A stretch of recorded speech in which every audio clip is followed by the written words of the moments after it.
Hello everyone and welcome to this week's episode of Beacon in the Dark, continuing with the Time Travel Fight Edition. Last time time travel happened, as is our wont of late, but before we get into what happened last time, let's have these players introduce themselves and their characters. The dice have determined that we ought to start first and foremost with Khono. Khono, could you please go ahead and introduce yourself and your character? Yes, hello. I'm Khono, and I'm playing as the two-headed ogre, Bud Moad. He is a shaman, he is a pirate, he is a warlord, he is the full package, and he is, dealing with, time dragon shenanigans, as everyone else is, so, yay. Yay indeed, I suppose. Thank you very, very much, Khono. Then, according to the dice, we would have Sir Thompshire. Could you please go ahead and introduce yourself and your character? Sure, I'll be playing as Benjamin Aaran, time-traveling extraordinaire, has a sword. Yeah. Yeah, and a bunch of other things, yeah, too. Thank you very, very much, Thompshire. Then, according to the dice, we would have DoomGoblin. DoomGoblin, could you please go ahead and introduce yourself and your character? Yeah, sure. I'm DoomGoblin. I play Captain Bladebeard, who is a bit of a collector of all kinds of items, and right now someone wants to take some of those items away from him, which he really doesn't like. Yeah, I mean, alright, you do still have the aspect of professional kleptomaniac. Something for me to keep in mind, I suppose. Alright, thank you very, very much, DoomGoblin. Then, of course, we would have Zelryn. Zelryn, could you also please go ahead and introduce yourself and your character? Yes, my name is Zelryn. I play similarly Embersorrow, the Blood Elf rogue who is currently being a fence sitter. And that's about it. Yep, thank you very, very much, Zelryn. So, last time, bunch of stuff happened. Let's talk about it. DoomGoblin, would you care to begin reminding everyone of what happened last time? Yeah. The time simply refuses to stand still for our heroes, as they continue to face threats from the past and the future. While battling the adventurer party, Chief Captain Moad accidentally used the power of his Orb of Deception again, causing even more confusion. Our heroes managed to take the advantage of this, however, and slew the adventurers before they could reset the encounter, with Captain Bladebeard taking care to destroy the healer Duru's soul. Yep. Thank you very... Yeah, sorry, go ahead. I was gonna read it. Strange energy then flowed out of the bodies of the adventurers, which our heroes decided to claim in unison. Mysteriously, Bladebeard understood that this energy would allow our heroes to turn back time and reset a battle, though only a pirate captain would be aware of what had occurred. As an additional hurdle, because of all four of our heroes claim the energy, the reset would require the unanimous, expressly given consent of all four. Yep, indeed. The party continued advancing as the pathway behind them began to collapse. On the way, they reunited with Kairos Dormu, who claimed to have met with Petronimi and Chronicle Normu, who were apparently proposing a truce. Also, when asked by Moad, Kairos said that he could fix our heroes being aged by 10 years issue if he succeeded in retrieving the item that Petra and Chronic stole. Wait, how can I do this? Oh no. What's your push I to was talk wondering about? what was going on with the doc while I was reading. I was like, what's going on? Why are things being added to it? Do I need to revoke permissions from it or something? Well, I guess I'll keep typing. The path eventually led to a large cavern guarded by a bronze dragon, Soridormi, the prime consort of Nosdormu, as she accused Kairos of treason. A strange hourglass momentarily appeared in the sky, ripping open several rifts in time. From those rifts emerged an army of Magyar orcs called the Iron Horde, who began attacking Soridormi and her Time Walkers, and were apparently allied, if not subservient, to Kairos Dormu. The outnumbered Time Walkers, for their part, began retrieving powerful weapons from the Timeways in a desperate attempt to overcome this foe. Indeed, Zelryn will be up next. Our heroes found themselves at a strange crossroads. On the one hand, they did not trust Kairos and debated betraying him, in spite of his protests of innocence. Kairos, for his part, argued that he was being set up by Petra and Hronic, and promised to tell the party the whole and entire truth after this battle. On the other side, Sordormi offered to transport our heroes to safety, but only in exchange for them surrendering all their time-altering items, and threatened to obliterate them if they refused. Indeed. Thank you very, very much, everyone. So, that was the situation last time. Anything to add, like any thoughts anyone would like to share before we resume with the initiative order? Just that we're gonna kick Kairos' butt. I wonder how much of a unanimous decision that is, but sure. Alright, then. Top of the round. Before Dormi goes, more of these Time Walkers would appear out of each of the 3 portals. Now for each and every one, I will need to roll to see if they carry other really fancy magical items. So let's see. This one does not. Okay, next group. That shows up over here. This one does. Okay, and I need to roll on a table of a D2. A 2. Lyri, can I get a careful? Because you might recognize the item that this group has. No. You should learn your history better. It's Fellow Malorn, isn't it? It is, but not that Lyri is aware of it. It looks like a red fancy sword. I guess you never paid attention to her history lessons. I'll mark it with, I don't know, I guess this icon, sure. Okay, and the last group that shows up over here, let's see if they have a fancy item. They do not. Okay, top around otherwise.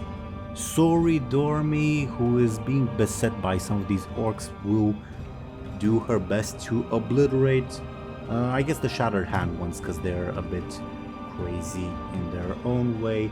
And this entire group of Shattered Hand orcs is obliterated. Kargav Bladefist, meanwhile, first he will, let me check something. Yeah. First he tries to rush through them. Let's see how he does. He kills 2 of them. And for his second action, because he gets 2 attacks each turn, he will just slice and dice this remaining one. And this remaining one is utterly obliterated.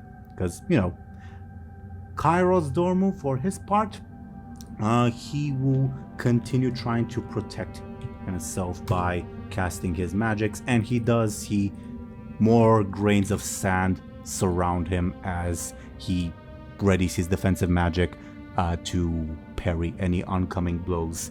And he says, don't you all see that your best chance of escaping unscathed is with me? Of preventing the plot of Petra and Hronic at that too? Are you so blind? What have I ever done to you? What have I ever done against you? I've always aided you, have I not?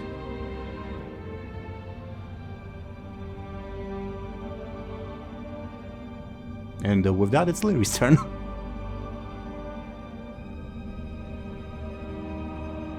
I will...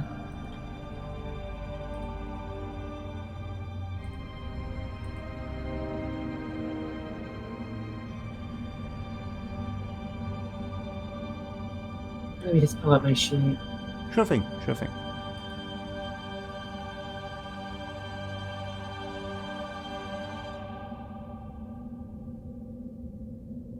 Benjamin goes after Lyri. So, Thompshire, if you want, feel free to start thinking about your turn as well.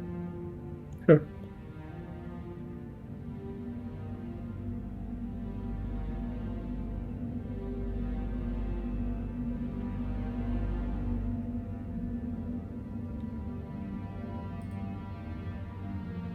It's still. Oh, No worries.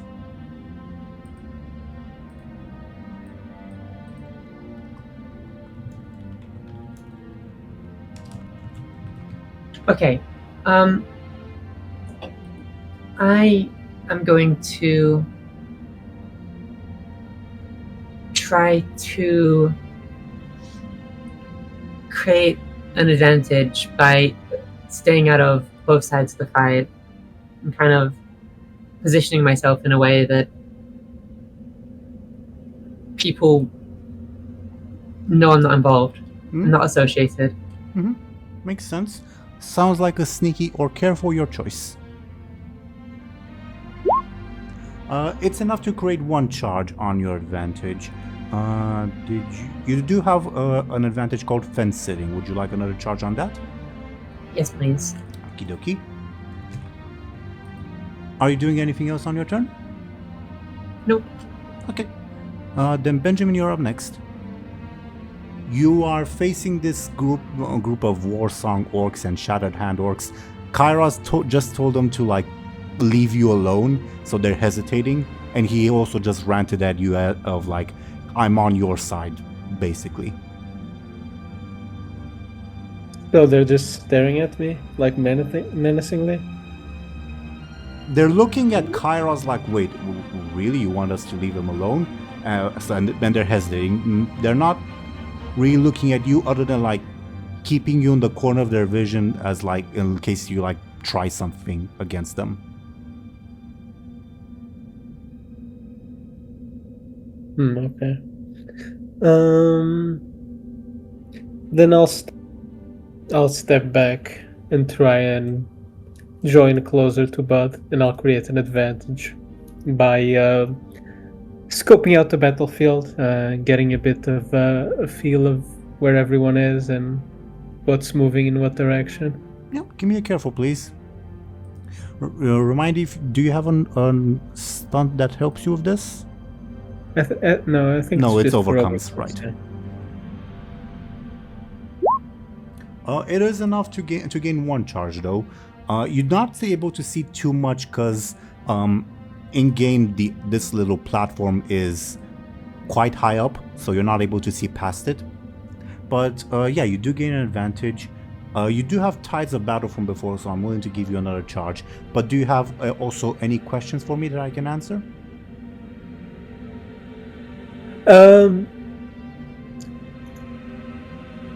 As it currently stands, who's winning, the Time Walkers or the Aaran Horde? Your field of view is slightly obscured, so you don't have a complete answer. You hear shouts of victory from the other side. So it's safe to assume that the other side is looking like the Iron Horde is winning. On your side, it looks fairly even, more or less. You did hear screams of pain from Time Walkers, a lot of screams in a row, like they died in very rapid succession. So there's a major Iron Horde threat on the other side. Whoa, some kind of warlord. Do you want another charge on Tides of Battle? Yeah, sure. Okay. Yeah. Do let me know if there's any other questions or if you're doing anything else on your turn. No, just moving back as I mentioned. Okay. Kess is not here, so Moad and Bladebeard, it's your turns.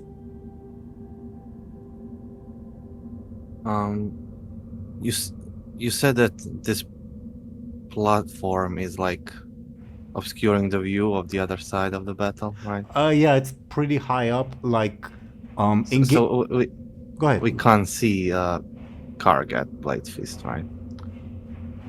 No, but you can hear him. Can I try to discover his aspects from just hearing him? Let me open up his sheet and I'll tell you the difficulties, alright? Oh, awesome.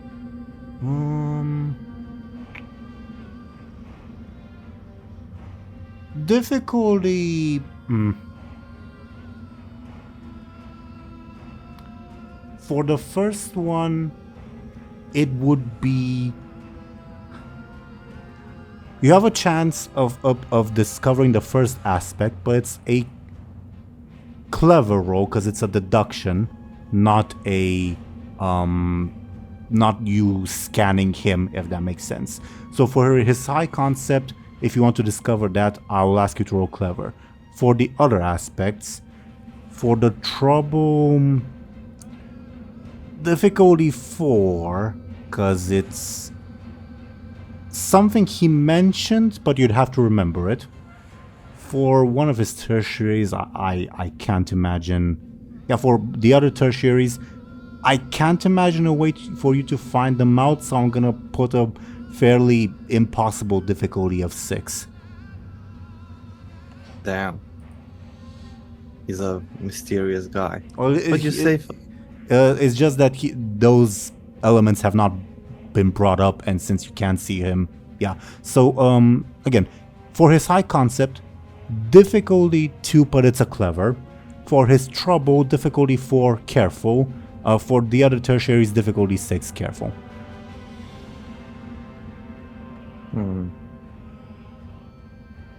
What if I could see him? Would that, change anything? The difficulty of one of the tertiaries would go down, but not the other. Yet. Let's try the... And I would also give you the option of rolling careful for the high concept if you could see him. Oh, amazing. Can I try to do that? Can I climb? How do you climb?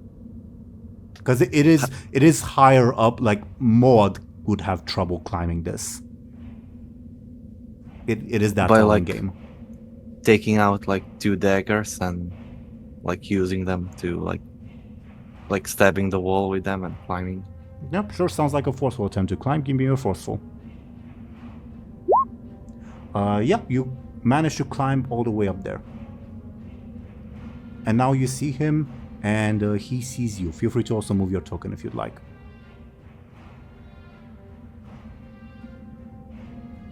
Alright. Now you I can assume roll... that Go ahead. the dragon is still above me. I'm Correct. still not... Correct. Yeah. You're not in each other's way. Alright, can I roll careful for Yep. his High concept? Yeah, just to reiterate, with the careful, difficulty 2 for the high concept, 4 for the trouble, and I think 5 for the other tertiary, because it's still a bit vague, and 6 for the remaining tertiary, because it just has not been brought up yet. 0. He's scary. I'll spell break, and that doesn't make sense here.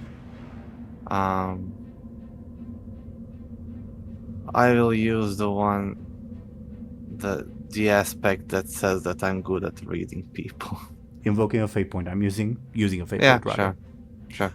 Also, just above board again, I have not refreshed your fate points because I didn't. It's still middle of combat. I will refresh them once we're out of combat.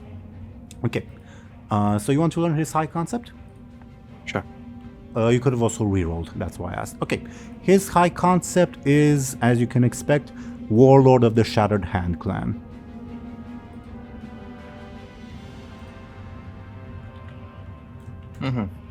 Alright. Makes And sense. you get a free invoke on it. Which means that I can't compel him for free. Correct. It applies to rolls. Alright. Sure. I'll not compel him yet because the thing I want to compel him to do, he might do it anyway, so I'll wait.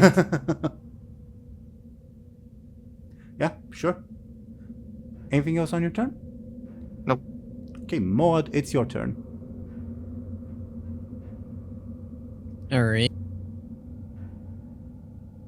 What's our plan, Benjamin? Kicking Kairos's ass? Why? So Heels? we're fighting him? Yeah, it kinda stinks. All right.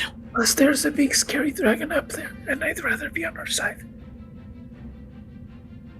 Isn't he a big scary dragon, or is he just an elf? But he's small now. I don't know. Why doesn't he turn into a big scary dragon if he's a big scary dragon? I don't. Yeah. Yeah, maybe he's like tiny and he's insecure about it. I don't know. Maybe he's compensating for something then. Why would he be big then? We're big. We're not compensating for anything, brother. Oh. Alright, well, we're gonna attack that dragon elf then. How do you do so? Yeah. Moed would, point his cannon. And open fire on, good old Kyra. Is this using your stun? Yepperoni. Okie dokie. You might obliterate the war song orcs too. I don't know how much that affects your decision, but sure. I mean, they shouldn't be standing there. You might also hurt Lyri if you're not careful, I guess. Lyri, get out of the way. Or give me a careful to see how well you aim, first and foremost. Okay, careful. Not well. Okay. Half of the resulting roll will be an attack against Lyri because she's standing fairly close. Let me know if you still want to go through with it. Can Moed warn? I mean, I think he probably would if Lyri is that close. Yeah, sure. Lyri, get out of the way! I'm gonna shoot him. Then with the warning, I'd say a quarter of the roll will be an attack against Lyri instead of a half. Okay. Hey, it's still... Yeah. I mean, he's warned her, so if she gets out of the way, she gets out of the way. But yeah. All right. Okay, it is a forceful. With I'll give you a bonus of +10. And this is against Lyri and Kairos, or just against Kairos? Well, mainly against Kairos, and a quarter of the resulting roll will be an attack against Lyri. So, like, no matter what, it'll hit her? Like, she doesn't have, It will attempt to hit her, but she has a fairly decent chance of avoiding it. Okay. If she has a decent chance to avoid it, then yeah, I will roll then. Alright, let's see it. It's a 5. Oh, it's 15. For 15. Because of the bonus. Okay. A quarter, so that's I guess rounding up, a 4 attack coming Lyri's way. How does Lyri avoid it? Lyri will kind of jump backwards. Sounds like a quick, if you will. Yeah, you do, and you also gain an advantage. I'll put 1 on defense today. Okay. Lyri manages to avoid the blast. Also, let me roll for the War Song orcs and the Shattered Hand orcs at that. We would have that. Yeah, you obliterate both groups of orcs. As for Kairos, he's gonna use 1 advantage to reroll because he got a very bad roll. No better. Okay.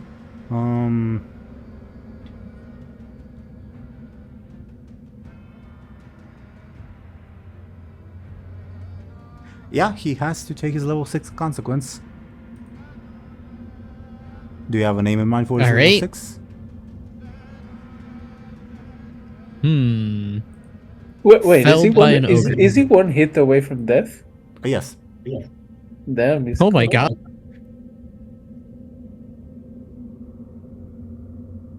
This guy is a weenie. Well, he was already previously injured, is the issue. How much damage did he take now? 6.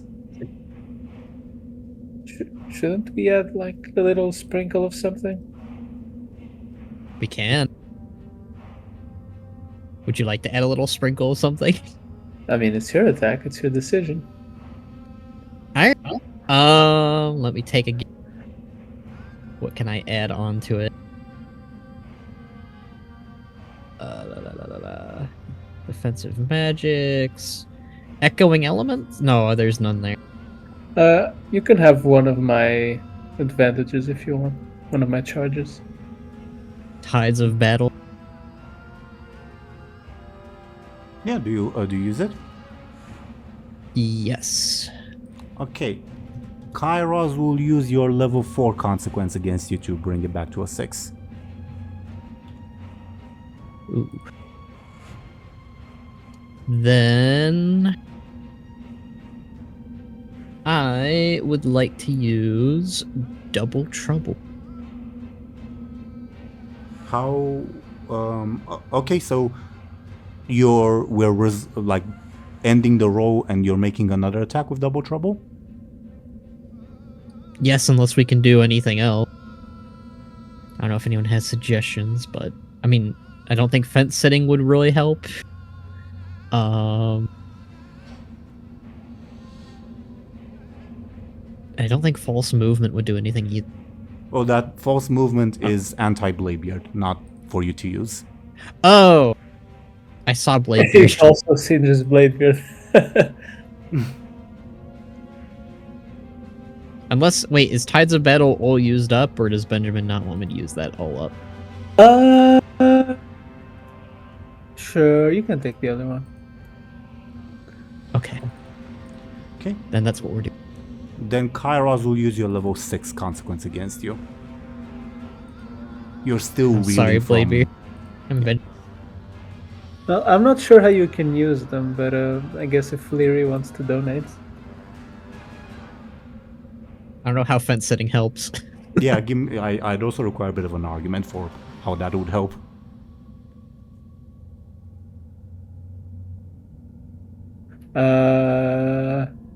What?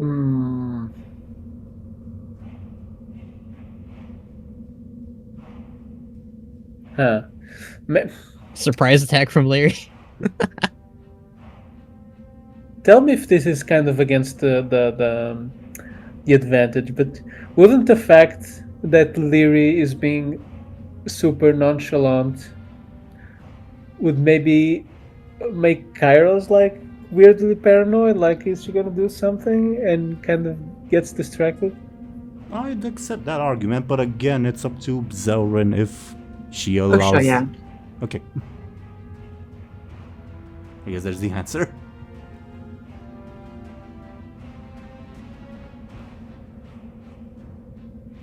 Alright, Khono.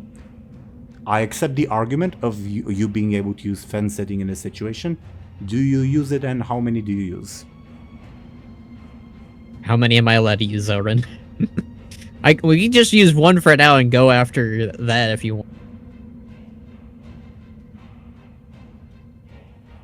We can just use one for now.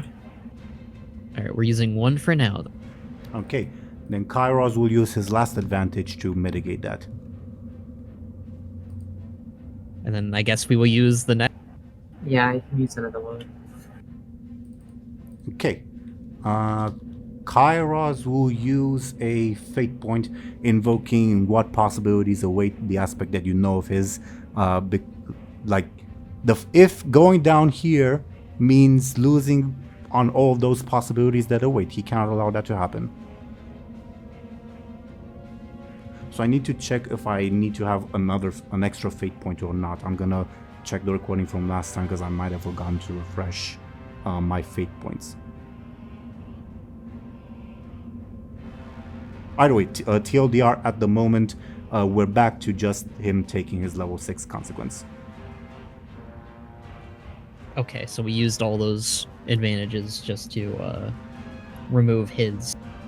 I mean, still good. Still good. Then I would still like to use Double Trouble. Okay. After all that shenanigan. And yeah, he would mow it after firing his cannon, and the fell would settle. He'd lower it down, and then his And yes, I just the checked. head of Yeah, I need to have another fate point. Go ahead. the head of Mo would roar, and he would raise his fist, and he would send a fireball hurtling towards Kairos. Sounds like a forceful attack. Eat this too! Ah! That last one he dissipates. But before we adjudicating the roll further, do let me know what the level 6 consequence you inflicted on Kairos is. Yes, felled by an ogre. Felled by an ogre, sure.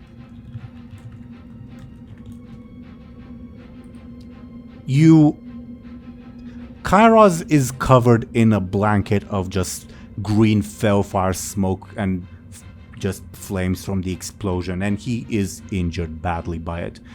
Mo throws another fireball in. That particular one gets dissipated, and Kairos, unless we want to adjudicate the roll further, gets an advantage. Do let me know, Khono, if you want to try to improve your roll or anything else. Did I get a very generic? You got a slightly above average roll. Against his 9. Okay, can I do anything? Because we used a lot of our points against him already. I'm in charge now, that won't help. Throwdown Showdown, no. You have his level 6 consequence that you just inflicted. So I can... Okay, let's see the level 6 consequence. Is there... He has other consequences, right? He has, but those are already used up. The free invoke, I mean. Okay, so if I did that would be an 8. It would remove the advantage, right? It would. Not deal damage, but it would remove his advantage. Yeah, I'll use his level 6 consequence to remove the advantage. Yeah. So he can't use that. Fair enough. And yeah, all done. He Yep, still yep, yep. he still dissipates the fireball, just not as effortlessly. And as the smoke clears, you can tell that he's in a bad way as his robes are burning off, revealing odd patches of burnt scale underneath. And he just stares at you with just sheer anger in his eyes. He's almost down. Yeah, we'll get him, brother. Right? Anything else on your turn? Nope. I think that's it for now. Okay.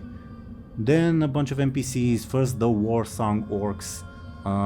These guys rush in. Yeah, they will just try to create an advantage of being protective. They barely succeed, but they do. Okay. Next group, these guys fight the Time Walkers. And yeah, take out the last of this group of Time Walkers, leaving a particular... I'm gonna leave their corpses on the field because they have a particular weapon that someone might want to pick up, for instance. Okay. Next in the initiative order, the Time Walkers themselves. This nearest group... let me check their... Yeah, you're the closest target. Bladebeard, they try to rush you and banish you back from when you came from. How do you defend yourself? Is this something that can be defended against with Arcane Saber? They are casting spells at you, and it is an energy wave rushing towards you that is visible and presumably tangible. Awesome. Then I'll try that. Yeah, sure, sounds like a forceful defense. Do you remind me if you have anything that helps you? Nope. Okay, then that results in nothing. Will they use their Fellow Malone ability?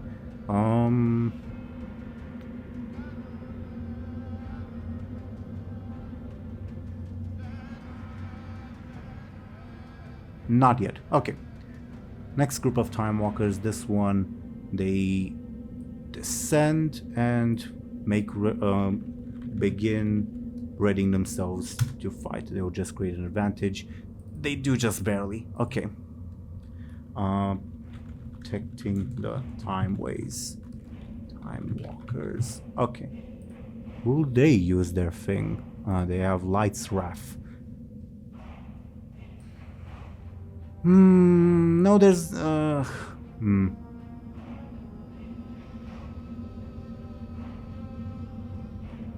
not yet. I think that's how they'll do it. Yeah, not yet. Okay. This latest group, this one over here, I think they'll just run away, frankly, and also try to create an advantage. So much for their will of iron. It's the Time Walkers, not the Iron Horde. Oh, whoops. Yeah, they also create an advantage. Okay. Next are the Shattered Hand Orcs, of which there are two groups. These ones rush in. They'll use their action to speed up their movement, as do these ones. Okay. Thompshire, do you want the Wisdom Bow to do anything? I'll tell it to blast Kairos. Let's see. 18. A useful piece of advice is 18. A useful piece That's of it. advice. Maybe think about how you intend to get home after this.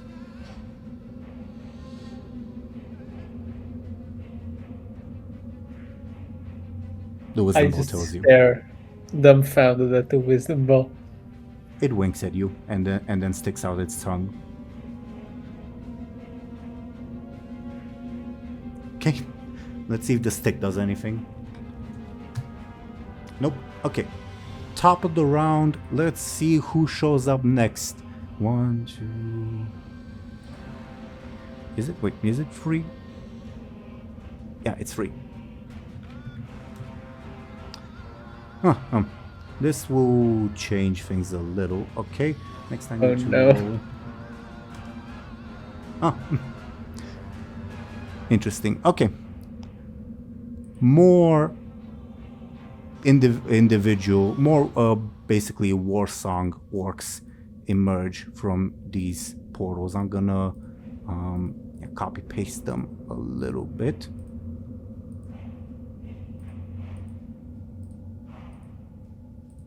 And at their 4 is this individual emerging from this portal. Oh no! Who could that be? It's a mysterious stranger. Quite. And I'll add him to the initiative. Not the Iron Prophet. And this is where things might go a bit tits up, just like situation-wise, because this individual emerges from the portal, sees Kairos, and lets out a roar of anger. Now the it's good. now the Iron Horde are no longer on his side. Okay. Benjamin, who's the hooded guy? Is that Gul'dan? I don't think Gul'dan was brown. I mean, he probably wasn't. Weren't they all brown at one point, though? And Yeah. this is a time place, so... You might have a point there. Oh man, I don't want to deal with Gul'dan. I had to deal with another orc warlock who was like, oh, you need to be my master, and all that when we got my second head. That guy sucked. Yeah. And he turned all evil on us. It was a whole thing. Okay. Top of the round, Sori Dormi. What should she focus on as she sees these orcs emerge? And she yells, Kairos, do you realize that you're defiling this sacred place? Do you understand what you're doing? And Kairos says, for the last time, it's not me doing anything. As for Sori Dormi, I think she'll charge up her time powers to do something really mega on her turn. And she gains 2 advantages doing so as sands begin swirling around her.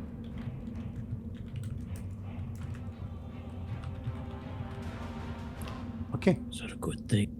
I'm surprised Garrosh's portrait doesn't come out of his token. Well, because I had to rip it from the cinematic, and it's harder because the background was basically the same color. It was harder for me to clip it, basically. It's actually really well clipped. It's almost like a PNG. I tried, but I admit I suck at that. Anyway, Garrosh's turn. Yeah, I Oh, think. is he wielding Gorehow? No, he is wielding an unfamiliar-looking axe. Oh, not that. Yeah, actually, you would have seen Gorehow, but it's not Gorehow. I just realized he gives Gorehow to his father only for his father to give him back Gorehow. Hot potato And axe. then he dies and they give it back to Gromash. That is the hot potato axe of that timeline. Holy shit.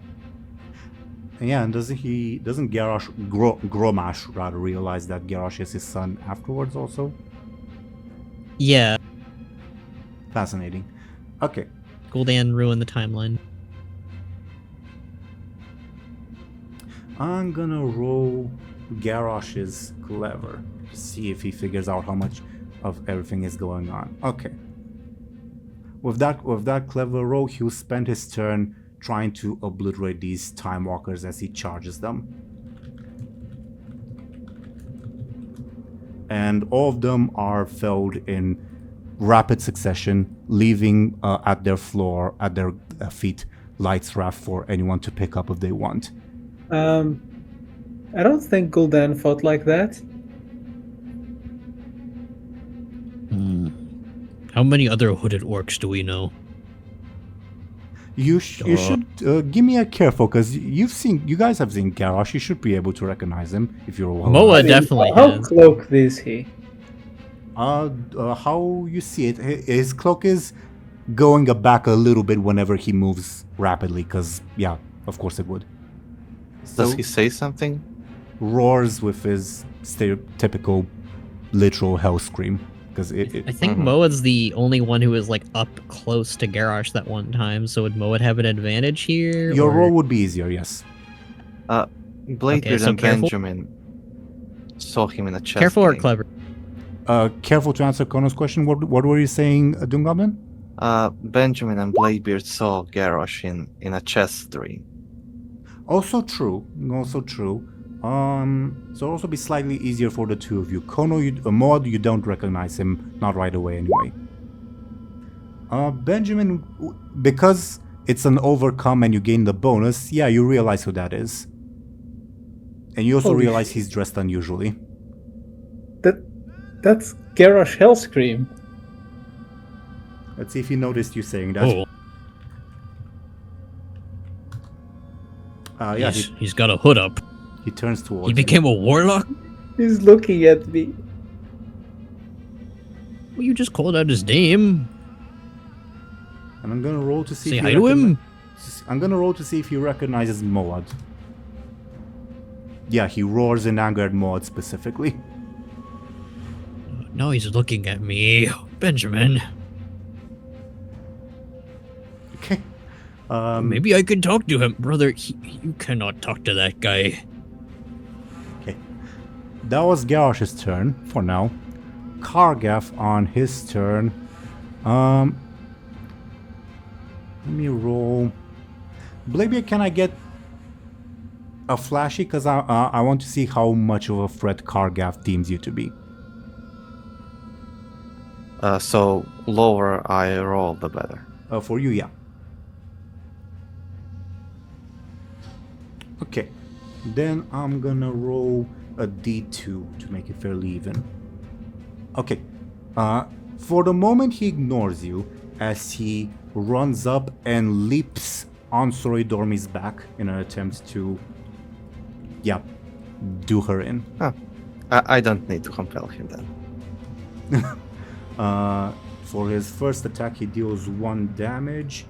For his second, nothing. Okay, so he lands on Dormi and begins just slicing and dicing her. Deals 1 damage either way. take a level 1 stress. Okay. Kairos on his turn. He'll try to make a getaway. Yeah, and he begins fleeing, Dormy, quite far at that. Okay. Lyri, get his ass before Garrosh kills us. Lyri, it's your turn.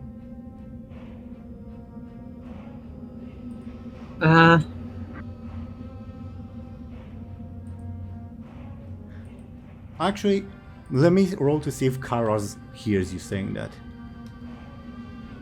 No. But also, Benjamin, can I get your clever?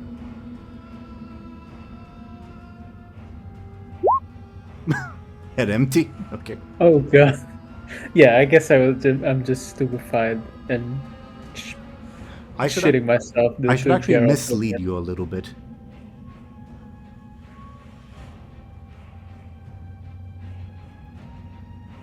You remember, again, Thompshire, I'm gonna mislead you, but Benjamin does genuinely believe this after I say it, okay? You remember the encounter with the warlock, the sorcerer rather, from Mowad's flashback, and you remember, oh yeah, taking him out also dispelled all of his minions. So surely if you take Kairos out, yeah, all of these Aaran Horde people will also go away. Then it kind of checks out too with what I told Lyri. Yeah. What is Kairos on the map, by the way? He fled a little bit. He is right over here, if you can see where I'm pinging. Oh, he's on that token, I see.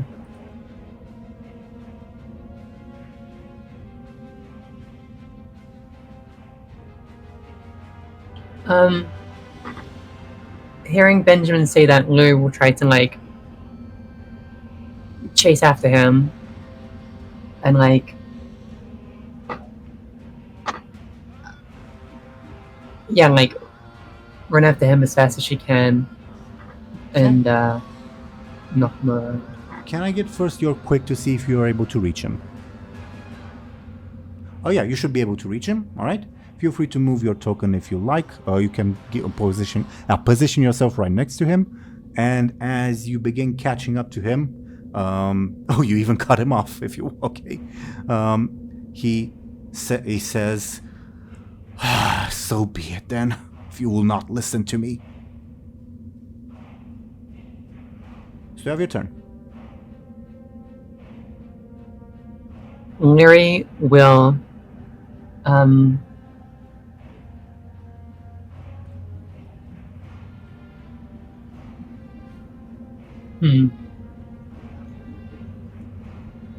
Lyri will just, like, before he's able to escape, like, just strike at him, since he seems like he's on his last legs anyway. He is quite injured, yeah. Give me a quick then, please. Okay, he has to spend a fate point to stay alive. Or at least not be defeated. I will spend a fate point to increase my roll. You also have your fencing advantage if you'd rather use that. Oh, I'll use the fence-fitting advantage. Alright. Well, you get the metaphorical killing blow on Kairos, so you dictate. Are you knocking him out? Are you killing him? Do you want other conditions imposed on him, etc.? What does this look like? I'm knocking him out, and then kind of, yeah, I'm gonna make a show of knocking him out and try to catch Sardomi's attention. Can I get a flashy to see if you do? I'm gonna roll her careful to see if you notices you. Are you gonna shout the time ways are free? Wow. No. Look at the roll Stormy got. No, there's a mad orc on her back trying to kill her. No, she does not notice that. Okay. But either way, you down Kairos and he collapses to the ground. without another word, I'll say.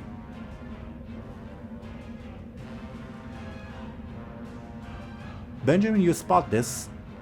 You don't see any reaction from the Iron Horde people. What? Why aren't the portals closing?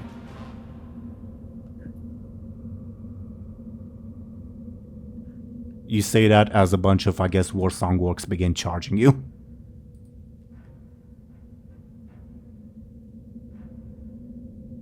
Right. Lyri, anything else on your turn? Nope. Then Benjamin, it's your turn.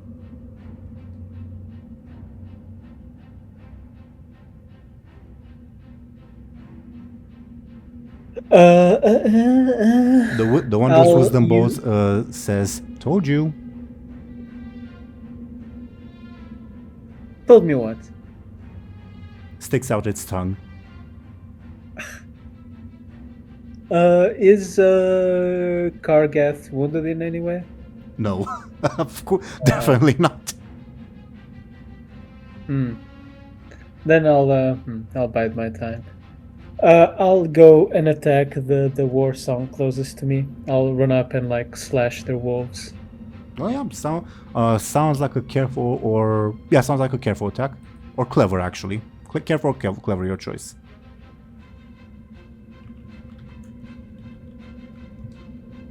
Oof. You... What's you- with the negative... the fail crits? You get an advantage made against you because you're trying to strike a rapidly moving, fairly solid target. You, instead of hitting them, drop your blade. So I'm gonna create an advantage against you called Disarmed.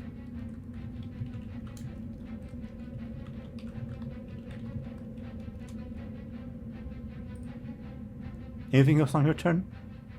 No, I'm embarrassed. Okay. Moad and Bladebeard, it's your turns. Alright, Moad would charge at the Warsong that Benjamin is currently fighting, and he would pull out his Titan Blade, and he would move to slice through and whack him. Feel free to move your token. Give me a forceful attack then.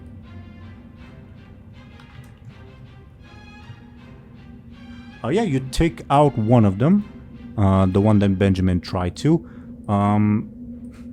Let me roll just like on a d20 scale. The higher the number, the better. Okay, he does not land on Benjamin's blade. One more song What? remaining in this group. Or the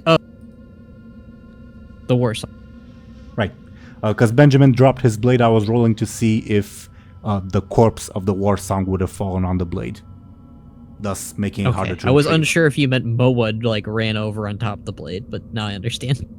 Right. Yeah, you take out that one. Anything else on your turn? I don't think so. I got you, Benjamin. All right. Then Bladebeard's turn. Yeah.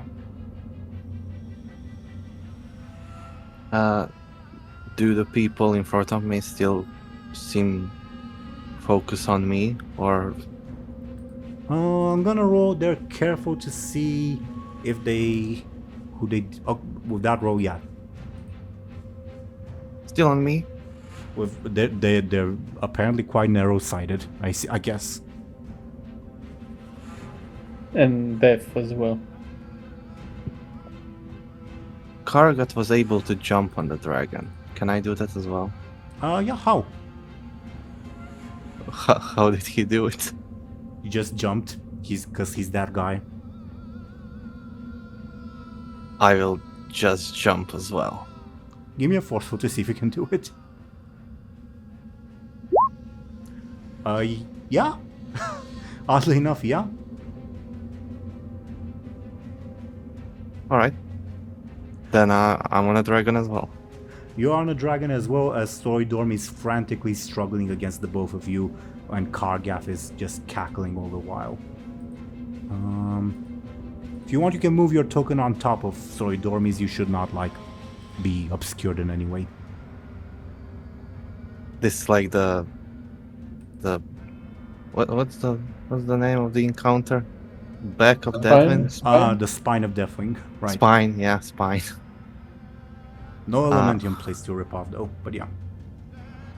Oh, there's a nasty bug of Kargath to remove, I guess. You still have your turn.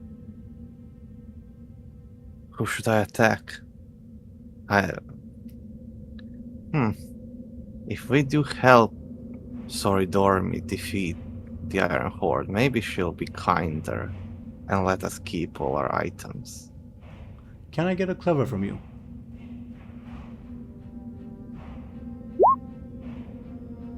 Okay, I should mislead you somehow. Our luck is terrible today. What the hell is happening? I love it. This is the worst clever I can roll. Yeah. So Captain Bladebeard is actually thinking, nah, screw this dragon, she tried to steal my shit.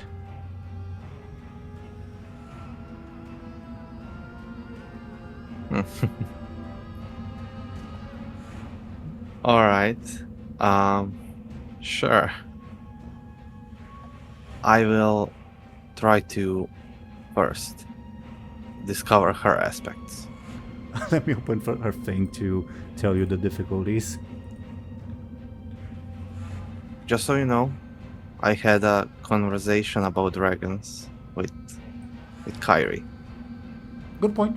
If that gives me at least some points. Difficulty 2 for the high concept, because you kind of already know it. And one of the tertiaries, because you already know it as well.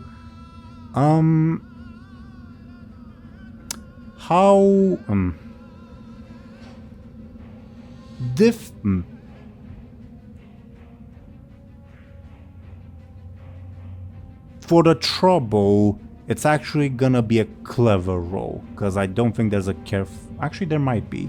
Yeah, there's a... No, never mind. It'll all still be careful. Just... It's a bizarre trouble, so that's why I'm having trouble, no pun intended, figuring out a difficulty. Let's split the difference and say 4. As for the other tertiary that she has, she's never mentioned it, so I'm just gonna say difficulty 6 because she's never mentioned it, so it's hard for it to come up. I'll roll. Yes, let's see it. So you have a choice of either her high concept or one of her tertiaries. Let's go with the tertiary. Her tertiary is Commander of the Time Walkers. aka the quest giver. Sure. You are aware of who the Time Walkers are. These people that just try to attack you, for instance. Yeah.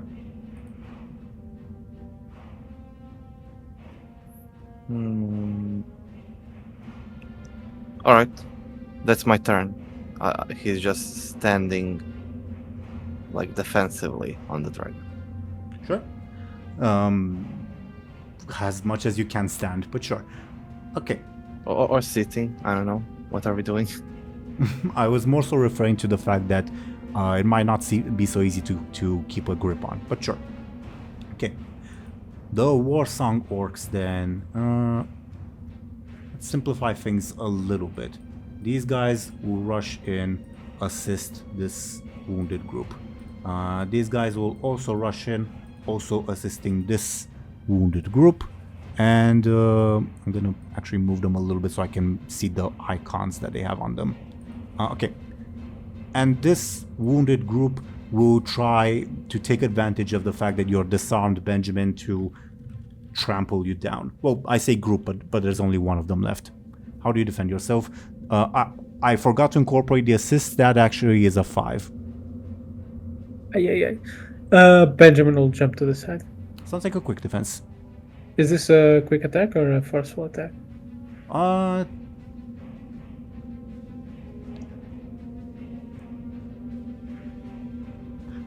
I bungled up, so it's actually a 3, not a 5, because this is their quick. No, it's their force, so my bad. They have a force of 3 and a quick of 5. I accidentally rolled quick when I meant to roll 4, so it's 3. TLDR and it's force. So yeah, you're good either way. You gain an advantage. They just brush past you, I guess. Can do another charge of Tides of Battle. Okay. Yeah. For the other war song orcs, they will just spend their turn rushing into combat. Although this group does see Lyri and try to trample her. Lyri, how do you defend yourself? Easily, I imagine, with that roll.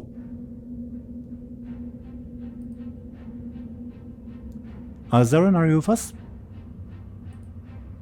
Oh, she said BRB. My bad.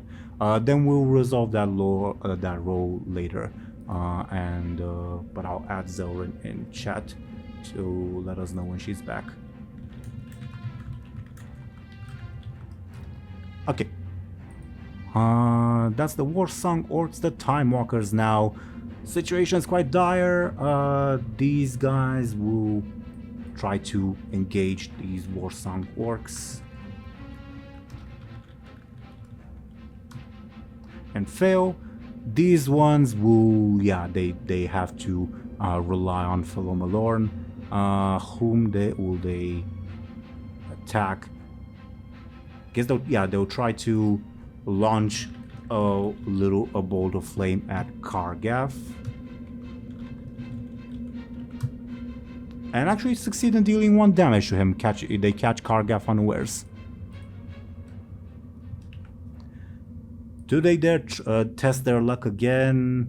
The difference they were very lucky with that attack, so I don't think they will. For their next one, they will fling a little ball of fire at this group of Warsong orcs. And just create an advantage. Okay. And for their typical action, they will try to create an advantage of being defensive, and they succeed. They gain 2 charges. I'll just replace it with a number. Okay. Shattered Hand Orcs. There's only 2 groups remaining. This one rushes in and they'll try to backstab you, Maud, amidst the confusion. How do you defend yourself? Would Moad hear them coming? That sounds like a careful, and I take that as your attempt at defense, I guess.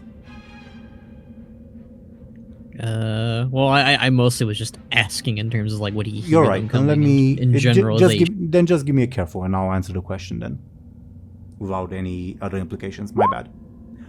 Yes, barely, but yes. Okay. I would say, upon hearing them coming, he would turn and he would move to smack his blade against any of the weapons that they've got thrown towards him. Sure, sounds like a forceful defense. How do you take 2 points of damage? Yeah, 2 points of damage, and you'd be knocked out. Ooh. Jeez. Yeah, Moed's not doing so hot. Crap. I would like... Let's see. If I use a fate point just to even Steven it, they'll just gain an advantage? You are correct. Though it's better than dying. Yeah, I will use a fate point to boost that to a 6. What are you And invoking? I will use the aspect of Chief Pirate Captain. I think he's used to, dueling people with his weapons usually and pairing them. Yeah, sure. Oh, well and good. The Shattered Hand do gain an advantage because they do drive you on the back foot a little. Yeah, that's actually what I'll call the advantage, on the back foot.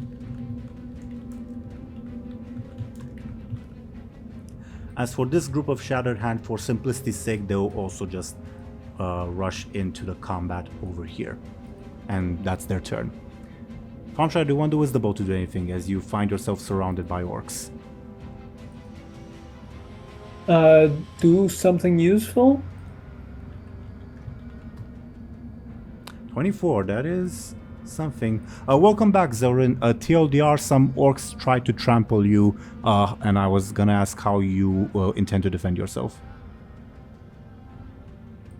I'll kind of quickly move out of the way. Sounds like a quick.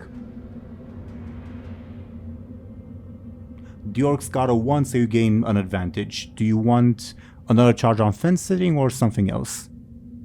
I'll get another one on fence sitting. Okay, thank you.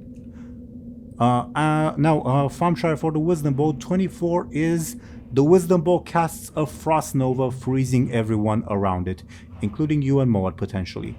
So, this is a... Actually, let me recheck the wording. Okay, yeah.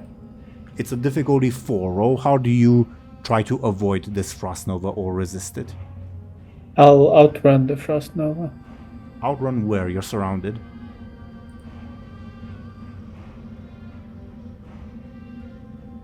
Can Moa pick him up and chuck him? Nova. I cannot hear you both at the same time. I'll jump over. I was asking. Sure, give me a quick Thompshire. You go ahead. Now you go ahead, Khono. Oh, I just had the question of if Moa could just chuck him over to help him get out of the... Well, no need. It's Benjamin Well, yeah. jumps over and protects himself. But good that you asked. Just, yeah. I guess not necessary. Yep. What about you, Khono? How does Moa defend himself from this Frost Nova? Meanwhile, I'll roll for the orcs. I'd say Moad would, Mo's head that had used the fire from earlier, obviously the fire's gone, but, you know, using it again, would, use his fire to create, like, a fist on the fire, and he would, like, bash it against any ice coming his way. Yeah, sounds forceful. You are also frozen in place. It's not an attack, you're just unable to move at the moment. Oh. So, end result of the Frost Nova is this group of Shattered Hand orcs and Moad are now frozen in place.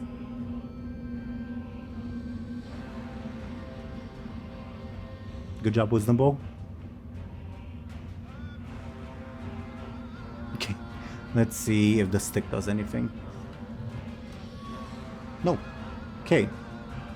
Top of the round. Last time it was orcs that came in. Now it's gonna be Time Walkers. They're gonna come in from the portals.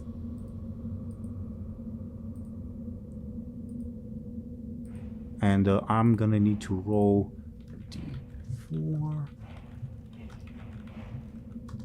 Okay. This group comes in with the sort of last weapon that I had on the list.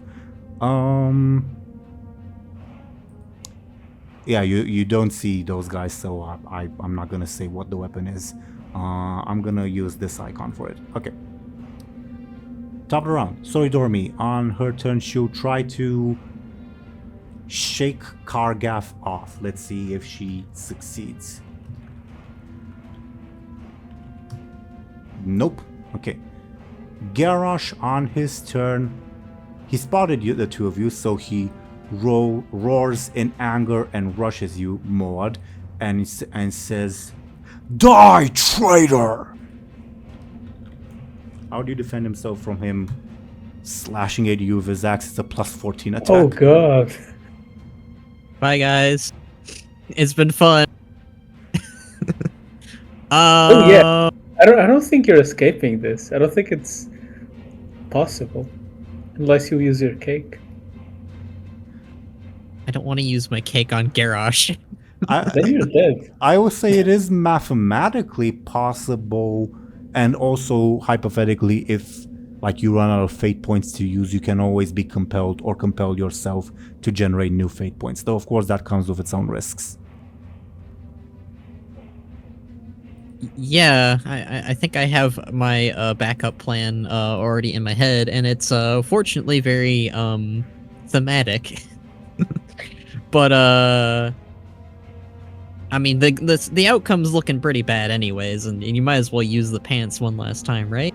So yeah, Moad's gonna use the pants that he had. What? How will the I pants... can't use it Well, when you can. Garrosh is. You can, but how will the pants save you? Because Garrosh is gonna just try to do the same thing. Well, he's swinging the same way, right? Yes? Well, probably. So can't Moed like predictably avoid it? Okay, I see what you mean. But let's take this one step at a time then. First and foremost, before you use the pants, let's see if you somehow manage to block or dodge or whatever this attack in the first place. How do you attempt to do so? I would say that Moed would try to use his cannon to smack it against Garrosh and his weapon. Yep, that sounds like a forceful attempt at defense. Okay. All in all, you got a pretty good roll, so if you want to like dump fate points and advantages and all that to boost it, it should be easier than most other rolls. Keep in mind that like if you use the pants, obviously the rolls are going to happen again. And of course, Garrosh can roll badly, but probably not that much worse than what he got. The worst he can get is a 9, which is still very, very bad. You let me know if you want to use the pants now, or if you want to adjudicate this roll by like investing fate points, inspirations, advantages, etc, etc. Yeah, how much would one piece of the cake help? Well, you have the 2 small slices, each is worth +2, and you have the big cake, which is worth +8. I don't know if I want to use the +8 cake on this. Okay, so each There of the small is cakes is Garrosh. 2. It is Garrosh. Yeah, but I know it's Garrosh, but I don't want to use it. I want to use the cake on something like, also, you know, an attack, not a defense. yeah, also to Thompshire's point, he can just do the same thing next turn. Garrosh, I mean. Yeah, it'd be a waste of using the cake.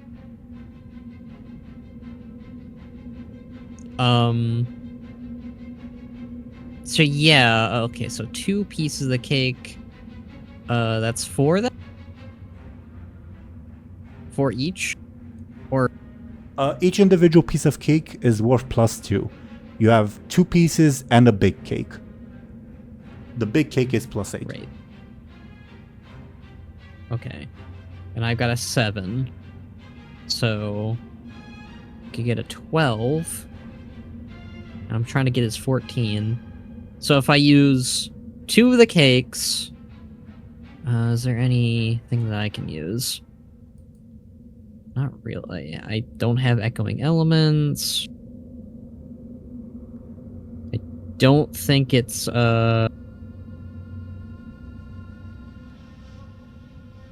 yeah, I don't think I can use anyone's advantages or disadvantages.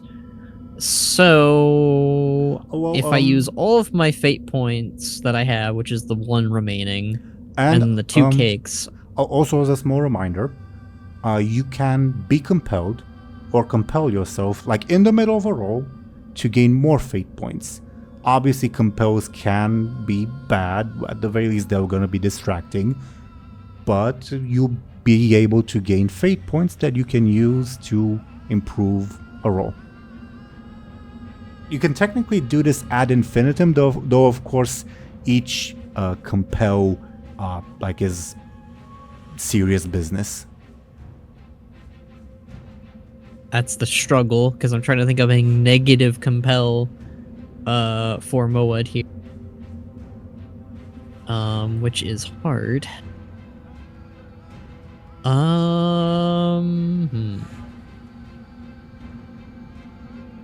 I've got nothing in terms of creating my own advantages, but I think that's the play. I think using the 2 pieces of cake, the small ones, and my 1 fate point would, let's see, 2, 4... Would not be enough. It'll be would still not be enough. Oh, that's crazy. You'd be at 13 to his 14. And that'd still take me out, right? Yeah, just 1 damage is enough. Dang, I can't win here. This is why this is why I'm thinking of using the pants, because I think that's the best play is But as Teeironor said, it will do nothing. Well, it's a reroll all in all. Now, what happens if you use the pants? Obviously, there's gonna be a side effect. That. Yeah, I guess there's a non-zero chance that Garrosh explodes. Technically, yeah. But also, leaving the side effect aside, the side effect is completely unpredictable. Leaving the side effect aside, Garrosh will probably try to do the same thing. So he'll roll his attack again. Now, for his original attack, he got a very slightly above average roll, but only very slightly. The worst he can do is a 9, the best he can do is a 17. So it can land on anything in that margin of error. For your defense, you rolled very well. Not the best roll, but very well. Your best roll would be a 9. So it's also up to you to weigh if you think... Of course, there's the random... So if he roll... If I re-roll... The worst he can get is a 9, and the best I can get is a 9. So it would be equal and he'd get an advantage. In this... Dang. But that's this, like, very best possible outcome. Highly unlikely, though possible. I mean, that's still probably the best idea that Moad could come up with right now. He's not exactly in a... I don't think there's any other way out, is what I'm trying to say. Well, sure. Don't you still have the throwing stunt? I do. That was gonna be my backup plan. Isn't this the time for backup plans? Well, my idea was that he uses the pants and then he throws it. Throw him on a dragon. My idea was that he can predict where, because like you know, you mean Moad is the time trap. You mean from a narrative perspective? Sure. I get the narrative argument. I will say you can. Of course, the choice is completely yours, but it's perfectly permissible to use the stunt like before using the pants if you even want to use the pants at all. But the choice, of course, is yours. Well, what I was trying to say was that Moad used the pants to back in time, and then Garrosh is doing the same attack and the same maneuver, and Moad could dodge it and then grab him and then throw him. That was my plan. Right. I don't know if that's allowed though. And I get what you mean, definitely. But what I'm saying is, in this hypothetical, you don't. It's perfectly permissible to not use the pants to achieve the same result. Okay. Then I guess I will forego using the pants at all and just have Moa poorly parry him at first, and you know Garrosh is about to kill him, and then Moa grabs Garrosh and does a spin and chucks him away from Moa. Yeah. Can you throw him on the dragon? Sure. Yeah. Is this meant to be an attack against Soridormi? No. Okay. Then sure. I don't know if throwing him onto Soridormi is a good idea. I was thinking more the chasm of time shit that's infinite, if that's nearby. It is unfortunately not, but you can definitely throw Garrosh away. Do let me know. What about through a portal? Through a portal. Like that portal down here. Yeah, perfectly permissible for you to try. Do you want to do that? Yes, please. Wait, no. Throw him to the one that's like near you. That's what. There's one. Oh, Oh, that one. This one. This one. Right over Yeah. here. I didn't even see it. He'll be teleported to Yeah, I'll. to his enemies, to their base, right? Yeah, I can do that. I didn't see it. Perfectly permissible. So yeah, as described and adjudicated at length, you chuck Garrosh into this portal, and yeah, he vanishes at least for now. Oh, it's a scary orc. You saw your life flash before your eyes. Brother, I don't want to fight Garrosh. Me either, brother. That guy is a nutcase. Yeah. That was Garrosh's turn. Okay. Kargath Bladefist will, for his first attack, try to drive his blade into Soridormi's spine. And not do much. For his second attack, how are you looking, Bladebeard? Like, what does it seem like you're trying to do?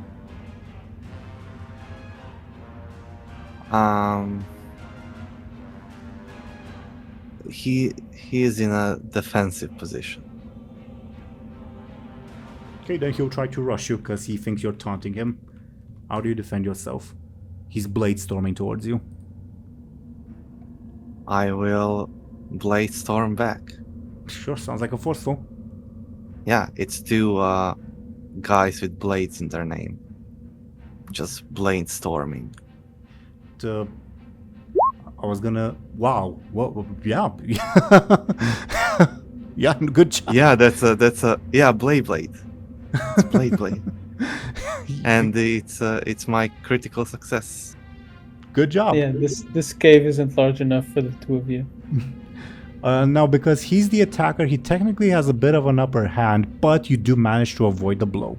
He gains an advantage. I'm going to say because of all this awesomeness that happened, when they clash, the arcane madness activates. Okay. I think the only ones in rage are Kargath, Soridormi, and I guess this group of Warsong orcs. Actually, by definition, this group of Time Walkers will as well. Okay, lovely. Let's see what is the result of that. Give me a second to open that one because I was not expecting that one. Though I should have. It's my bad for not having it open. Okay. I guess Kargath, let's do him first. 27.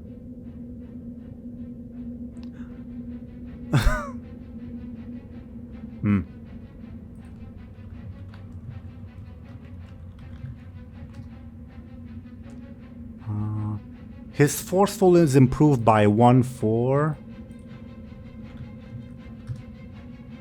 1 turn. Minute, but it could be relevant, I guess. I'll put a little icon thing on him. Okay, sorry, Dormy next. His fist becomes bigger. Ever so His blade fist. Ever so slightly. Sorry, Dormy. Sorry, Dormy learns a random language.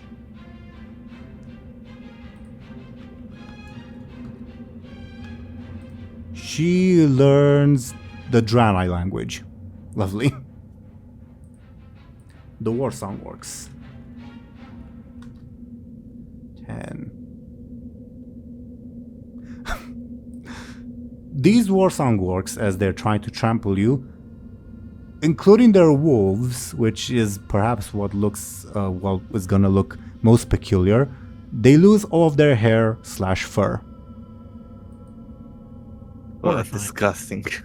Yeah, for dogs especially, yeah. And the Time Walkers? 8.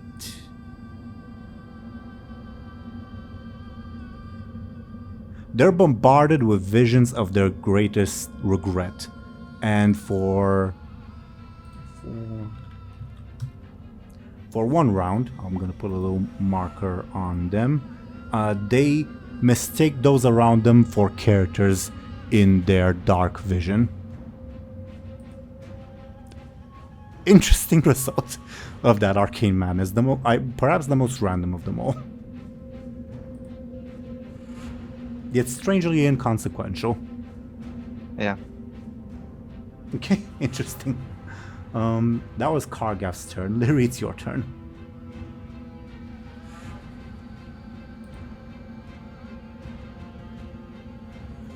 Are you with us, Zelryn? Oh yeah. It is your turn. These orcs that are closest to you just tried to trample you after you took down Kairos. I will try to once again get the attention of Saradomi.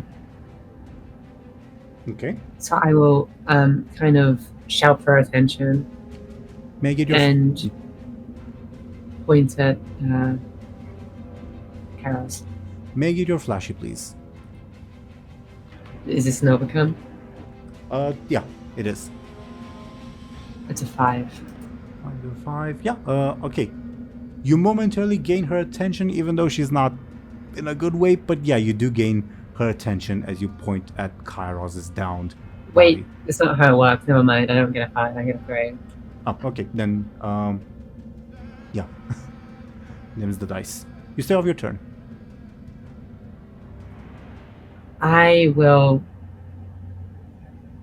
I guess. I'll like grab the unconscious Kairos and I'll try to make it a big deal out of the fact that I've knocked him out to everyone around. Sounds, because this would be your in-game action, like an attempt at a flashy advantage. Yeah, Let's see it. and that's a 4. You do gain 1 charge. Do you have a name for it? I'll call it Weekend at Kairos. Interesting. Okay.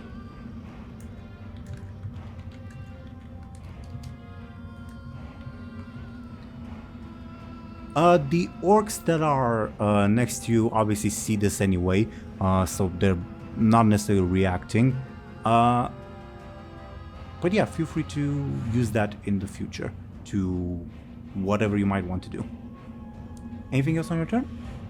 Nope. Yeah. Sure thing, Thompshire. It's your turn. Benjamin. Shit. Okay, we're kind of cooked. We have some bald wolves. Okay. So the ones on the right have 1 left, right? Correct. And one is below full. Yes. This group of Shattered Hand orcs is frozen. They cannot move. But this group of Warsong orcs, they got assists, so their rolls are better. Is the... How many assists? 2. Okay.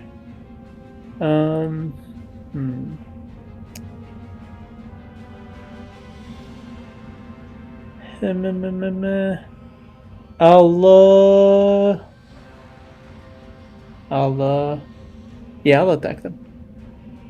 The assisted I'll, ones? Sure. Yeah, the assisted ones. I'll kinda... Well, I was gonna say run through their ranks, but I guess that still makes sense, given that we're kind of vaguely surrounded. And try to slash the last one as I get out of the encirclement, as you could call it. Yeah, let's see it. Give me a quick, please. Oh, even with their assist, yeah, they roll pretty badly. You dispatch this last group. Well done. Anything else on your turn? Nope. More than Bladebeard then. I'd say Moad, facing the naked wolves and orcs, would move to You're frozen. swing his Titan blade. Keep in mind, yeah, you're Upon frozen in place, yeah. Are they like?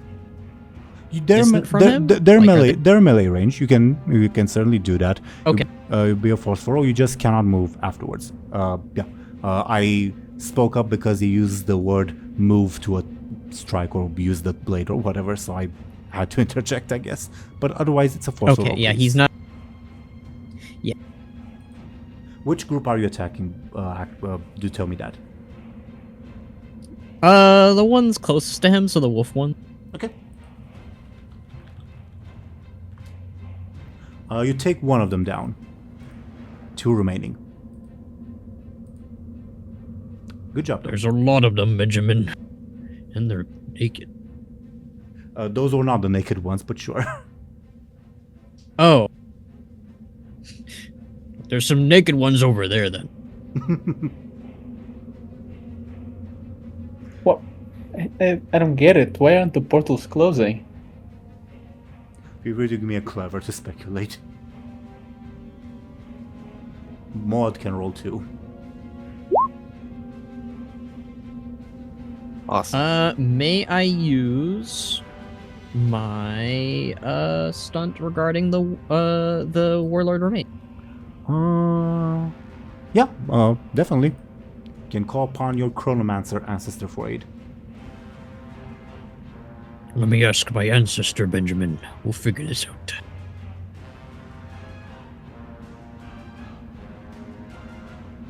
So I roll my clever then? Yes, please. Veka appears next to you, trying to dodge the blows of the orcs in your mind palace vision as well. Says, the portals were not open by Kairos Moad. What would his death achieve in closing them? So somebody else did it? I guess. Oh, with that roll, I cannot give you more. It wasn't Kairos that opened it, Benjamin. It was something or somebody else. Dang it. How hooked are we? I'm pretty beaten, Benjamin, so, very bad.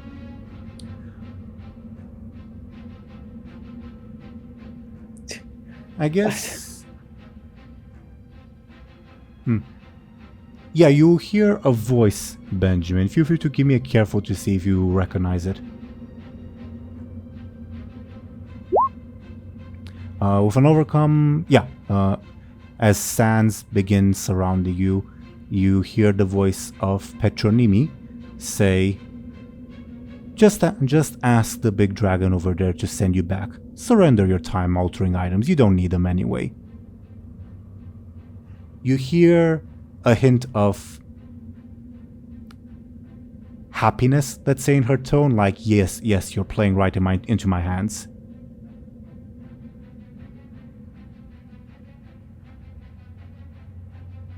You know, whatever it is you're doing, it's pretty rude. No reply. Dang it.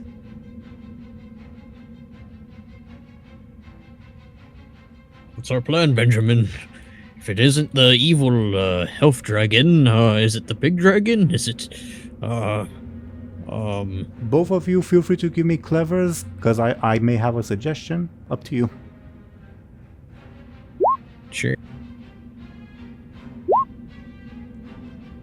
Not with those rolls.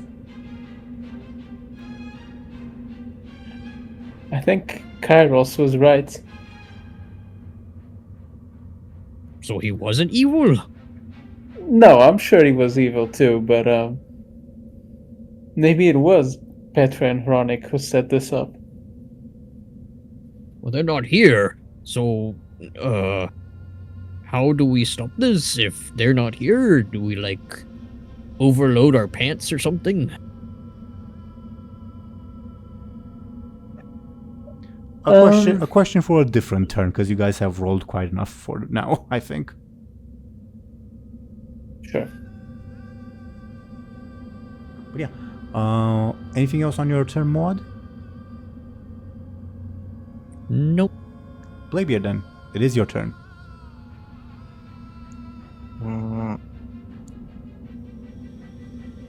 Question above board for my fellow players.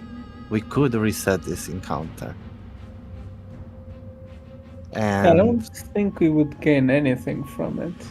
I believe at the beginning of the encounter there was an hourglass that appeared, right? That like opened all the portals. What if we like stop that or destroy that?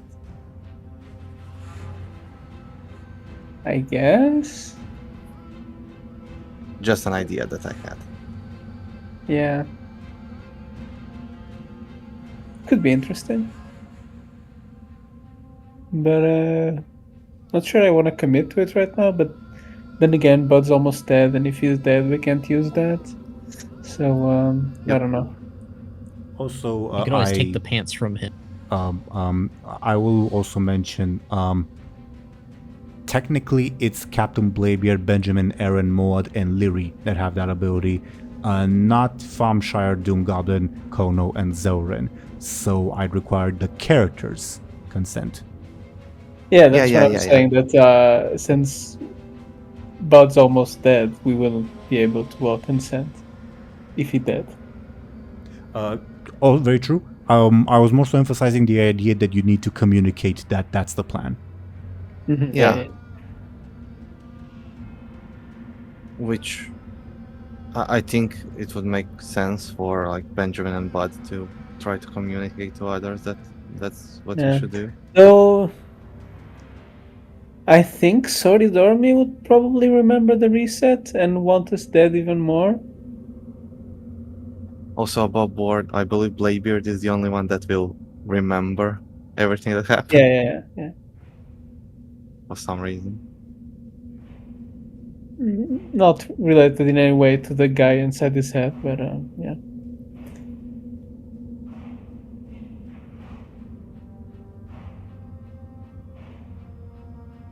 Either way, Captain Bladebeard's turn.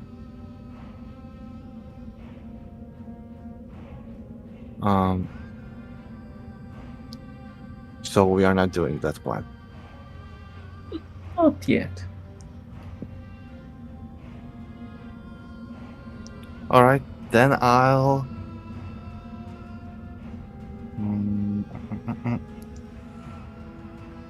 Bladebeard will ask his hat.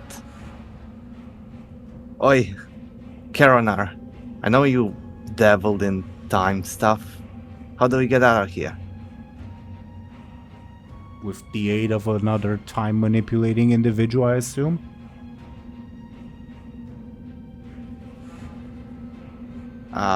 Can you get out of here? I have no limbs with which to cast magic. You had limbs before? You were just like, I don't know. That is actually an issue I was going to bring up later after we were out of this mess. Suffice to say, no, there's nothing I can do right now.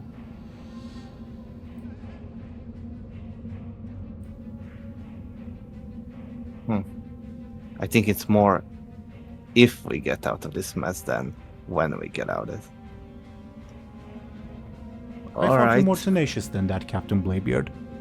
You are the one who killed me, after all. Yeah, of course.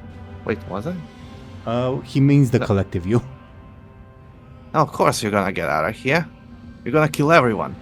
All the orcs and all the dragons. I look forward to seeing that. Starting with... orcs or dragons? Per your earlier clever roll, you are pissed at Dormi, I guess. Yeah, sure. You said that Kar got like... He dealt 1 point of damage. Did he like scratch her or something? He stabbed her, yeah. She's a big dragon, so a stab isn't... Yeah. But I guess there is now a hole in her scales. Yeah. So he'll throw a poisonous dagger there. Sounds like a clever attack. No, I'll use my stunt to have her defense. Ah, gotcha. Okay, duly noted. I'll put a little icon on Soridormi that she is fucked up defense-wise. Yes, this. Also, it's odd because her... It's gonna be odd because her defense is an odd number, so is it... So remind me, is it rounding up or down her and your stunt? I believe down. Rounding down. Yeah. I just checked. It's rounding down. Yeah. So her defense right now is a 4. I mean, she could roll something else. Well, Anyway, I mean, that's the base stat that you would then roll. I'll never give you my pants, and I'll pull out, I don't know, the fell saber and stab her. Oh yeah, give me a 4 so.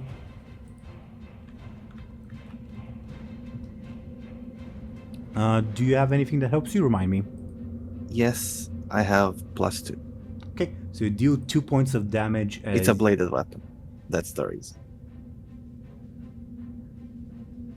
I know I'm not gonna contest you. It's just that the thought came to me. If it's made of energy, does it have a blade? But because we allowed it so far, I'm not gonna like deny it now. But yeah, okay. Due to I that, would say it does have a blade. Sure. Either way, I'm not gonna like go back on the precedent that we've already established. Your stunt applies. Okay. Yeah, you deal 2 damage to her as you slice Wait, down. What's up? I could pour more points into that, right? My bad. Let's give her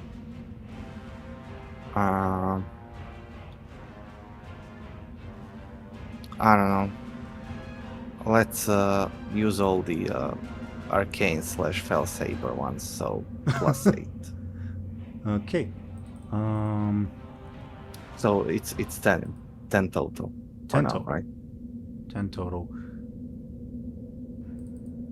She will use 2 of her advantages, her time magics, to bring it down to a 6, because 10 is a lot. Sure.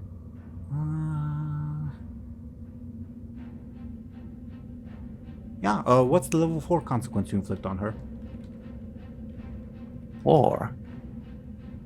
Should take her 2 and 4. Let's call it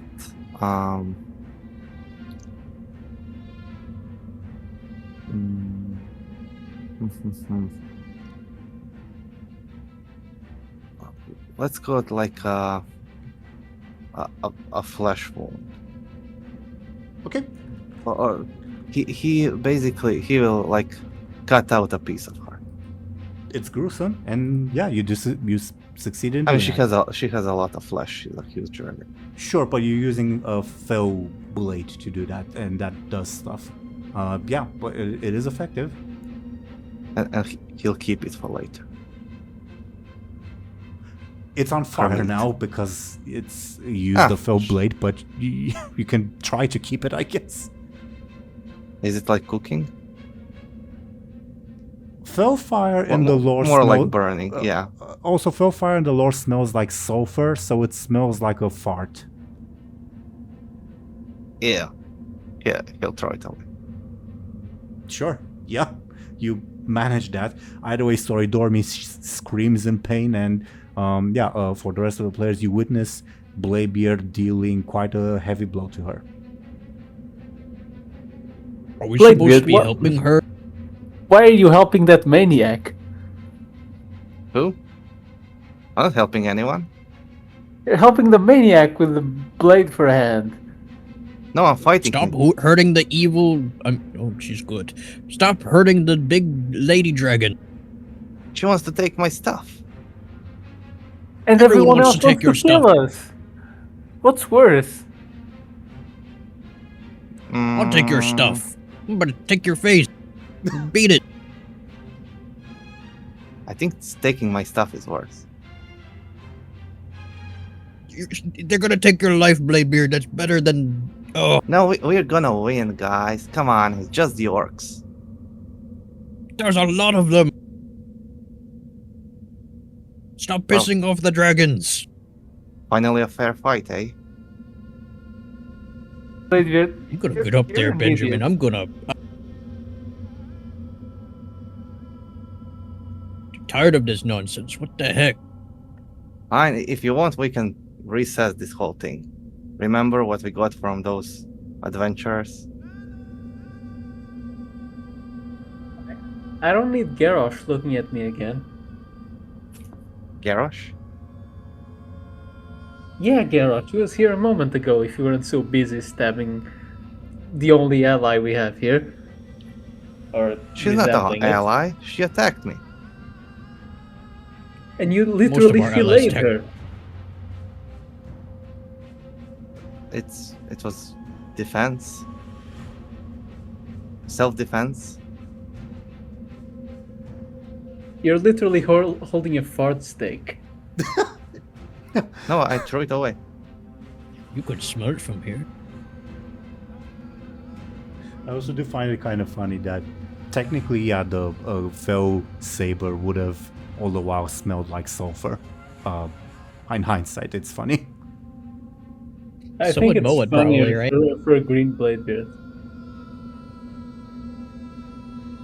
But yeah, come to think of it, yeah, Green Bladebeard and the Green Bladebeard Force also would have constantly smelled like sulfur. Fair. That's funny. Anyway, anything else on your turn, Bladebeard? I say we just kill everyone in this room. No. How about you start with yourself?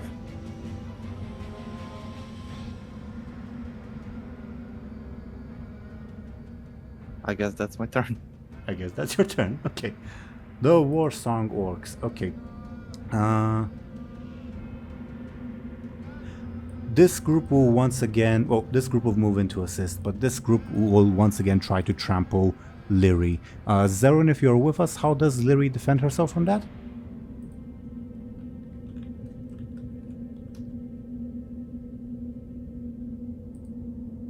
Larry will kind of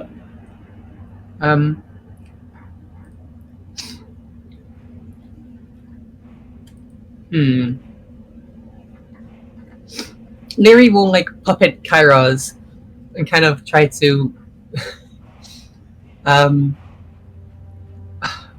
what's it called when people talk through the puppets? Ventriloquism? Yeah. Larry will try to kind of like act that she's Kairos. So maybe they'll like lay off. Okay. That's so stupid. I'd love it if it worked. So sneaky or flashy, your choice. I'll go with I'll go with flashy. With that roll, no. The orcs trample you down and deal 1 damage to you because they got a 6. I love the idea. Okay. though. I'll take a level 1 stress, it's fine. Okay. Yeah, that's unfortunate. That would have been funny. Okay. I think these orcs that are now bald are... Well, the orcs themselves are probably fine, but their mounts are probably panicking, so I think they'll skip their turn.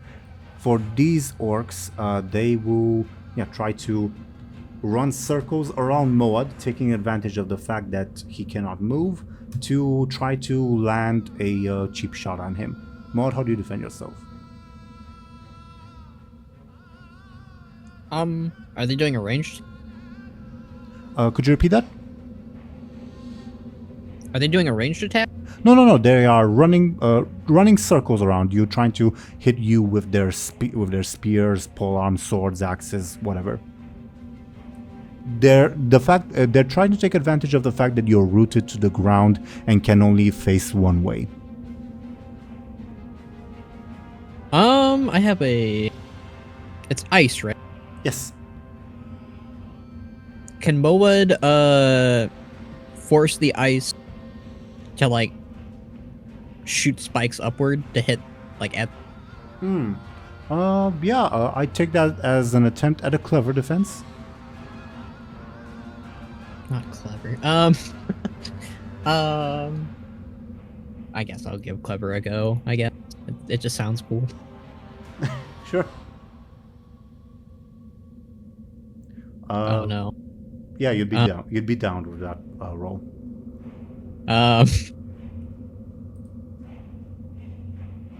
I will use my fate point to reroll. What are you invoking? Shaman Novice. Yeah, sure. Let's see it. Okay, time means the war song gain an advantage, but they're actually gonna use one of their advantages to deal the damage to you because they've accumulated a few, so it's good for them to use. Bye, guys. It's been real. Good luck. Well, let's. We can still negotiate the role. Like, do you want to invest in it more? Not sure if you have any advantages that you can use, but you can always compel yourself or be compelled by others. Wait, if he uses the cake now and then we reset the encounter, does the cake come back? No. No. What about our fate points and health and stuff? Fate points, yes, because they reset at the beginning of each session, provided you're not in combat, and you will not be in combat, thus they will reset. What was the other question? Our consequences and stuff. They will go to how they were before the encounter started. And I'll post a picture in chat of how they looked like so that you can make a more informed decision. Alright. So cake doesn't come back. That is correct.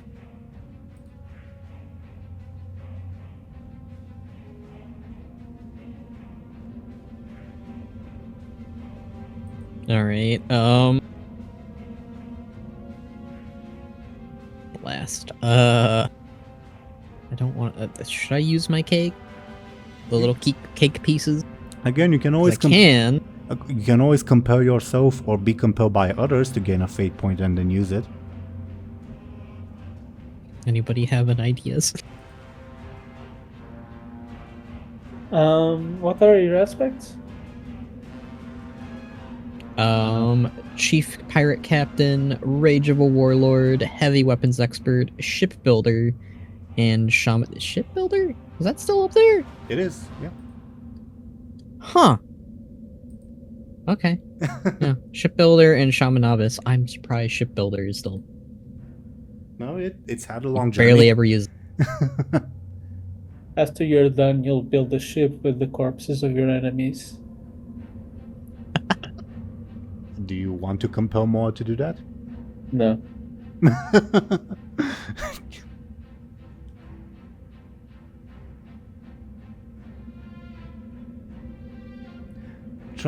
I'm also trying to think of a way. Yeah, dear viewers, you're gonna see Moad's character sheet for a little bit as I also perhaps try to think of a way, because I think a compel is more interesting than you just going down. I could of course do the boring stuff of, oh, rage of a warlord, you now start suddenly attacking everybody, but that's kind of boring. Kind of the go-to anyways, that always happens. I guess.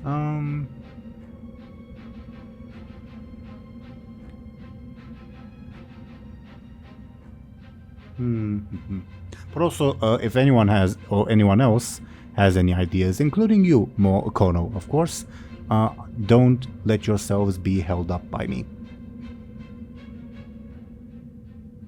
I'm thinking.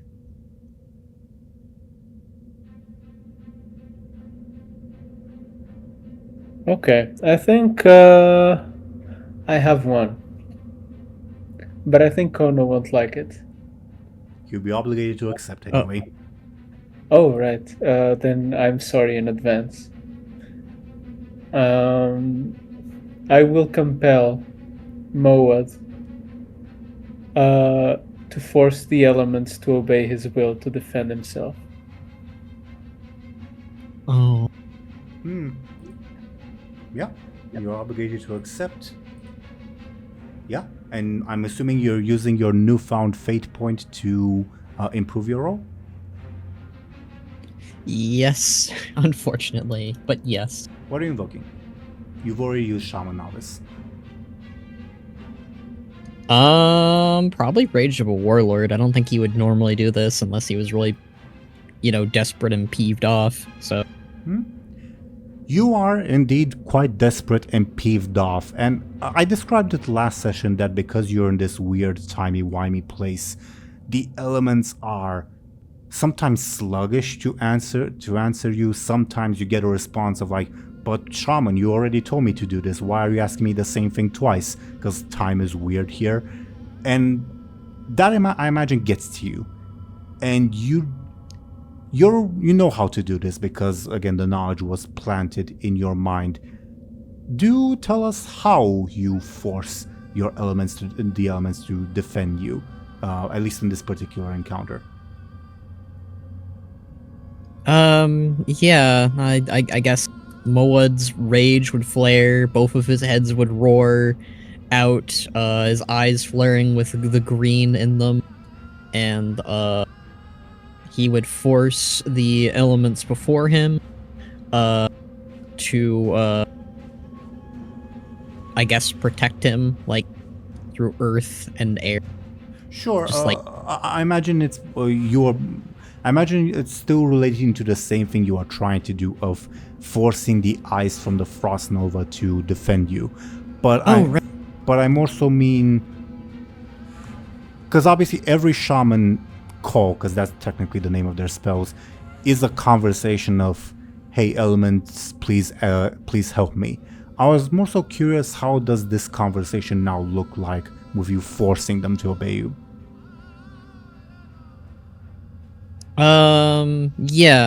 Okay, I think, like, it would be, like, a slow pan of I need you, and, the time response is being delayed, or I've already done this, and Moa just, out of the constant annoyance of the orcs circling him, and him being frustrated, him being injured, he was already frustrated with Bladebeard, so I guess that leads into it too. Yeah, I think the frustration of it all just has Moa lash out, roar, and force the ice upward to stop the orcs. And yeah, I think it's just, you will help me, basically, right this moment. And then they obey. Do you feel their pain as the pain of the elements as they're forced to do so, and how unhappy they are, both at you doing so and at the fact that they've been forced to do something? And Khono, I'm sure you, Khono, and I mean Khono, not Moad, are aware of like how that might damage a shaman's relationship with the elements, just in general speaking. Yes.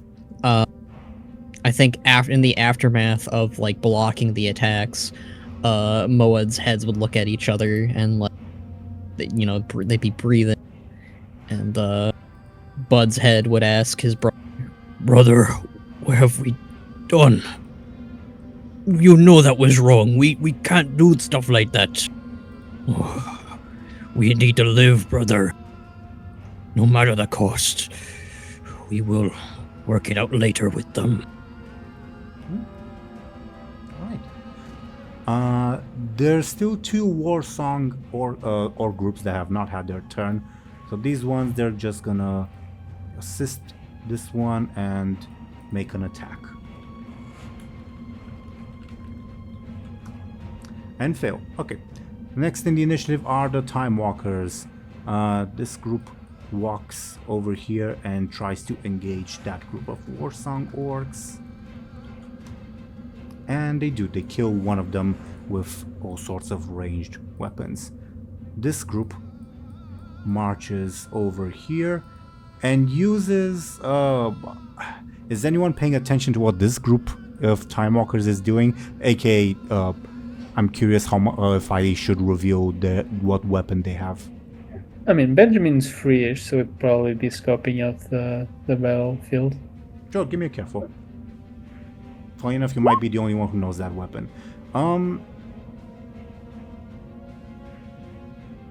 It looks like the weapon of a Death Knight. You definitely recognize that it's made of Serenite. It looks like a large axe. Anyway, these guys charge forth, and some of One of the war song tries to block, and well, two of them actually, they fail because the ability of this axe is that it cannot be forcefully defended against. So two of them go down. Okay. Damn, Interesting. I want that axe. Well, it's a big two-handed axe. Not quite your style of combat, but sure, you can try to get it, as is the case with the other artifact weapons that they've dropped around. Okay. This group is acting erratically because of Bladebeard's arcane madness, so they're probably gonna try to shoot fellow Malorn flames at this group of Time Walkers and fail, oddly enough. But I think they'll try again and take out one of them. That's all of the charges of fellow Malorn for now. It has to recharge, and for their conventional turn they'll attack their fellow Time Walkers and kill another one. Okay, one more group of Time Walkers left. They will try to engage some Warsong Orcs. And yeah, they dispatch the remainder of this group. Okay. Shattered Hand. Two groups of Shattered Hand Orcs. This one's frozen in place, so they'll try to slice and dice at you, Moad. How do you defend yourself? Which group? The one right below Like you. behind? The one right below you. The one's right here. Yeah, I'd say after the element fiasco, Moad would be relying on his own strength again. And he would, in a bit of a rage too, he would proceed to whack his Titan Blade against the oncoming attack. Yeah. Sounds like a forceful defense.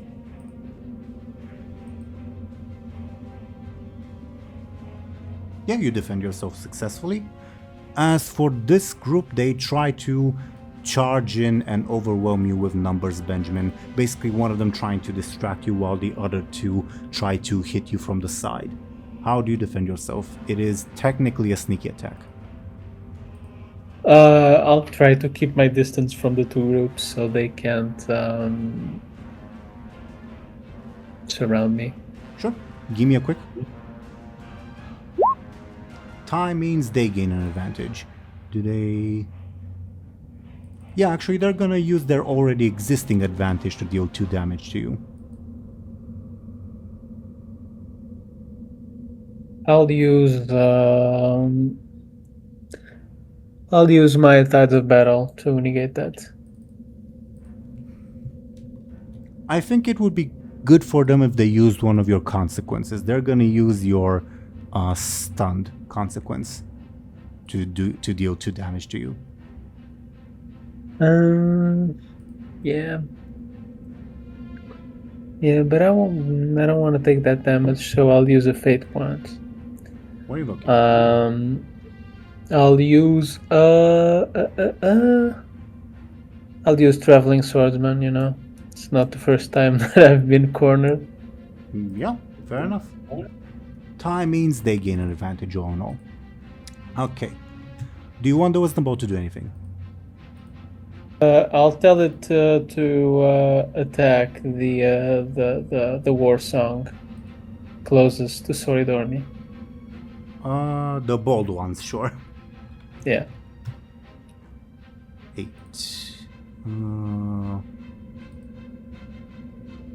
It does nothing. Lovely. Let's see if the stick does anything. Nope. Okay. Top of the round.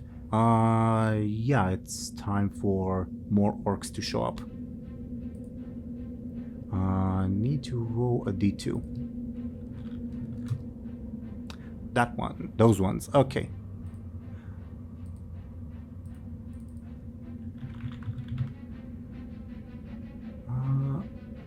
This time a bunch of these heavily armored orcs show up out of each portal.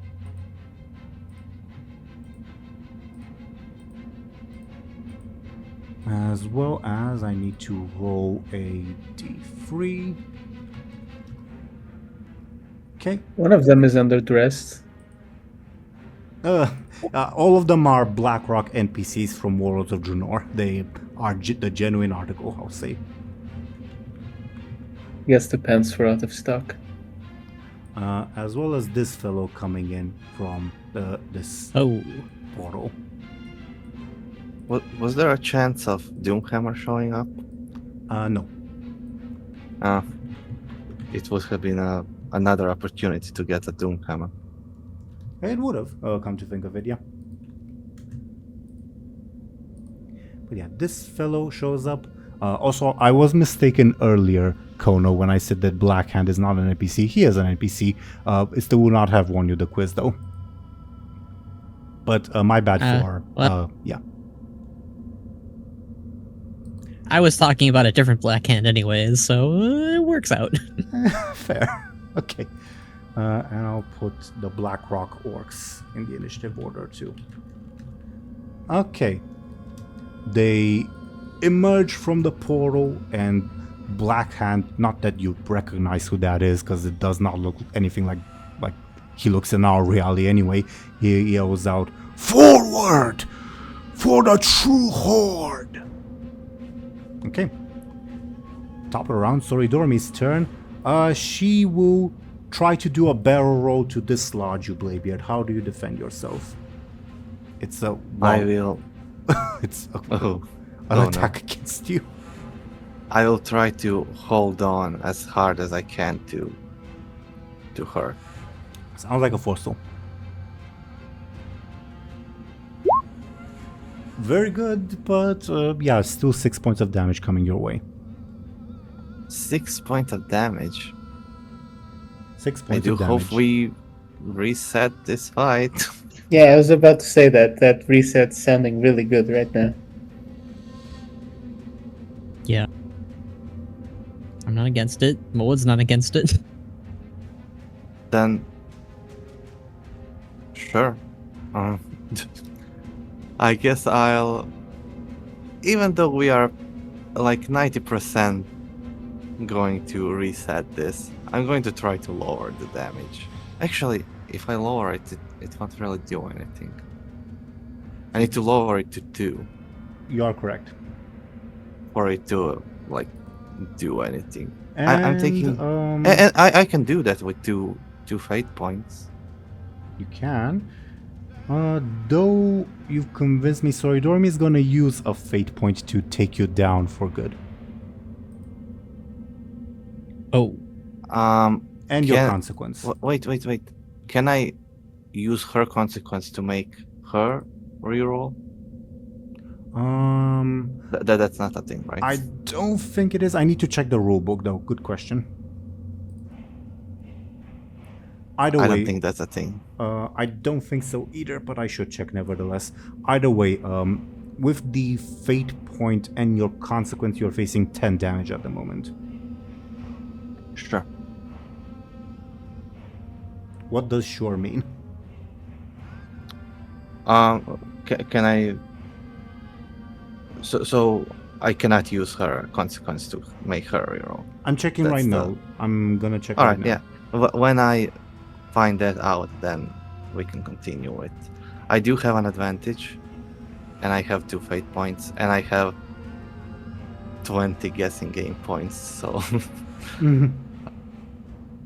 I can survive this. I also have cake.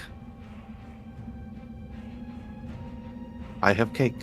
No, you can only reroll for yourself, it seems. And I did roll pretty good. You did roll pretty good. The second best possible roll for you. Yep. And it's still 10 damage. Well, because she Alright. invested in it, yeah. I will...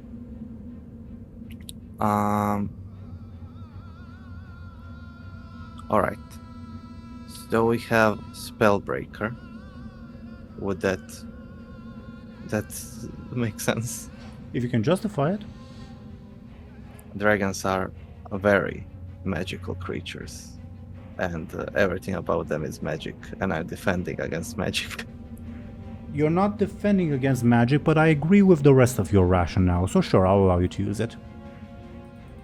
Alright. Okay.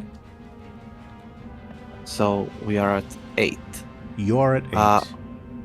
Would Kargat kindly lend me his Blade Storm No. advantage? But we are on the same side. We are fighting the dragon. All right. I'll use 2 fate points. I'll use one that and invoke Professional Kleptomaniac. How does That's that the help whole reason why I'm fighting this bitch. Because she's trying to take my stuff. you? Fair, fair. And the second one is Swashbuckling Dwarf Rogue. This is very swashbuckling.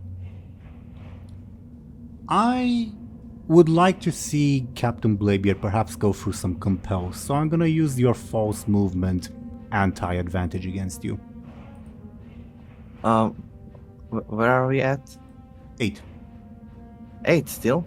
Because I used false movement just now. Wait. We were at 10. No, we were at 12? Or We were at 10, then you used your 2 fate points. Oh, and you also used your Spellbreaker, right? Yeah. So you're actually at 4. Okay, 6. 6. Or- We're now at 6 right. with me using that. Okay.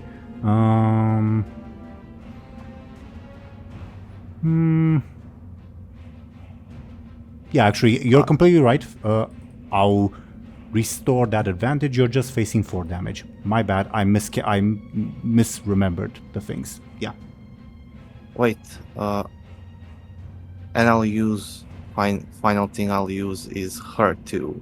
Her consequence and her aspect that I discovered. To bring it to a 0.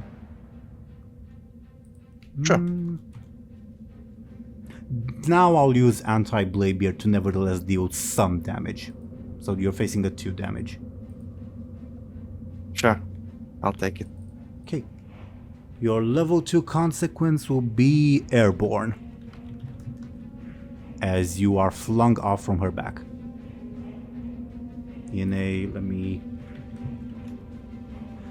Towards 6 o'clock, so in this direction.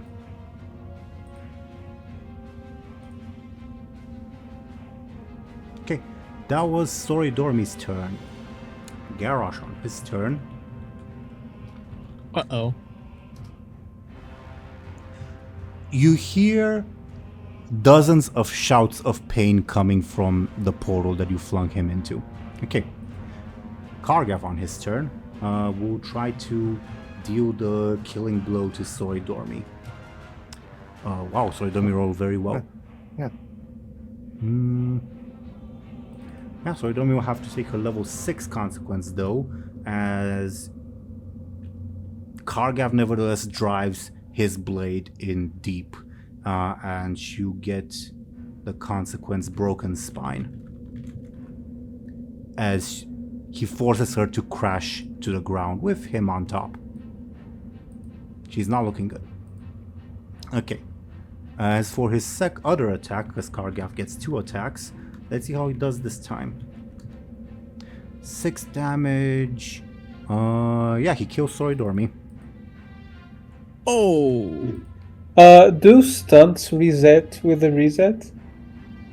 No, because they're session specific. Though we're close to the end of the session anyway. Yeah, I don't think there's any point in me giving Soridormi a level 2 consequence. She's just done so. Benjamin, this ain't looking good at all. Yeah, Bladebeard, the reset? Benjamin, you hear Petra's voice once again say, "Oh, you incompetent fools. Make your way to the portal on the other side and I'll save you. I still need you." Bladebeard? We gotta fix this, Benjamin. Yeah, sure. Let's do the thing. And you'll break that thingy? What thingy? Wait, was it above board that you mentioned the hourglass? I think it was in character. Yeah. Oh, sure. You know, the hourglass thing before the portals. Yeah, if we go back.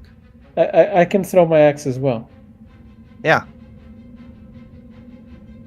And I Moat can shoot my his, and Lyri can, I don't know, stare or something. All right, let's do this. It's rewind time. I require unanimous consent. Aye. Come on, Benjamin, tell Lyri to I agree. guess we're waiting on Lyri then. Lyri? Can Lyri even hear this? How far away is she? Yeah, can I get a careful to see if you can hear this? Because the crash of Sorry Dormi and all that is... no, you cannot hear this. You probably heard the beginning part of the plan when Bladebeard argued with Benjamin while he was on top of Sorry Dormi, but not the decision at the moment. I think you already said this, but do fate points reset? Oh, yes. Then I guess you can use them. So. Could Benjamin do a mental command while Lyri? Or does it have to be she has to hear it? I think per the tome that binds you, it has to be verbal commands. I see. Can I'll you send use. a message? I guess I could last case. On your turn, you can use a sending spell, yes. I guess I'll use Wayward Rogue of Embersorrow Blood. I've had to listen out to quiet things before. Sure. In seedy situations and places. Are you giving yourself +2 or rerolling? +2. Okay. With that, you hear Benjamin and Bladebeard and Moad frantically arguing in the background, and you hear the conclusion of, okay, let's do it. That's what you hear.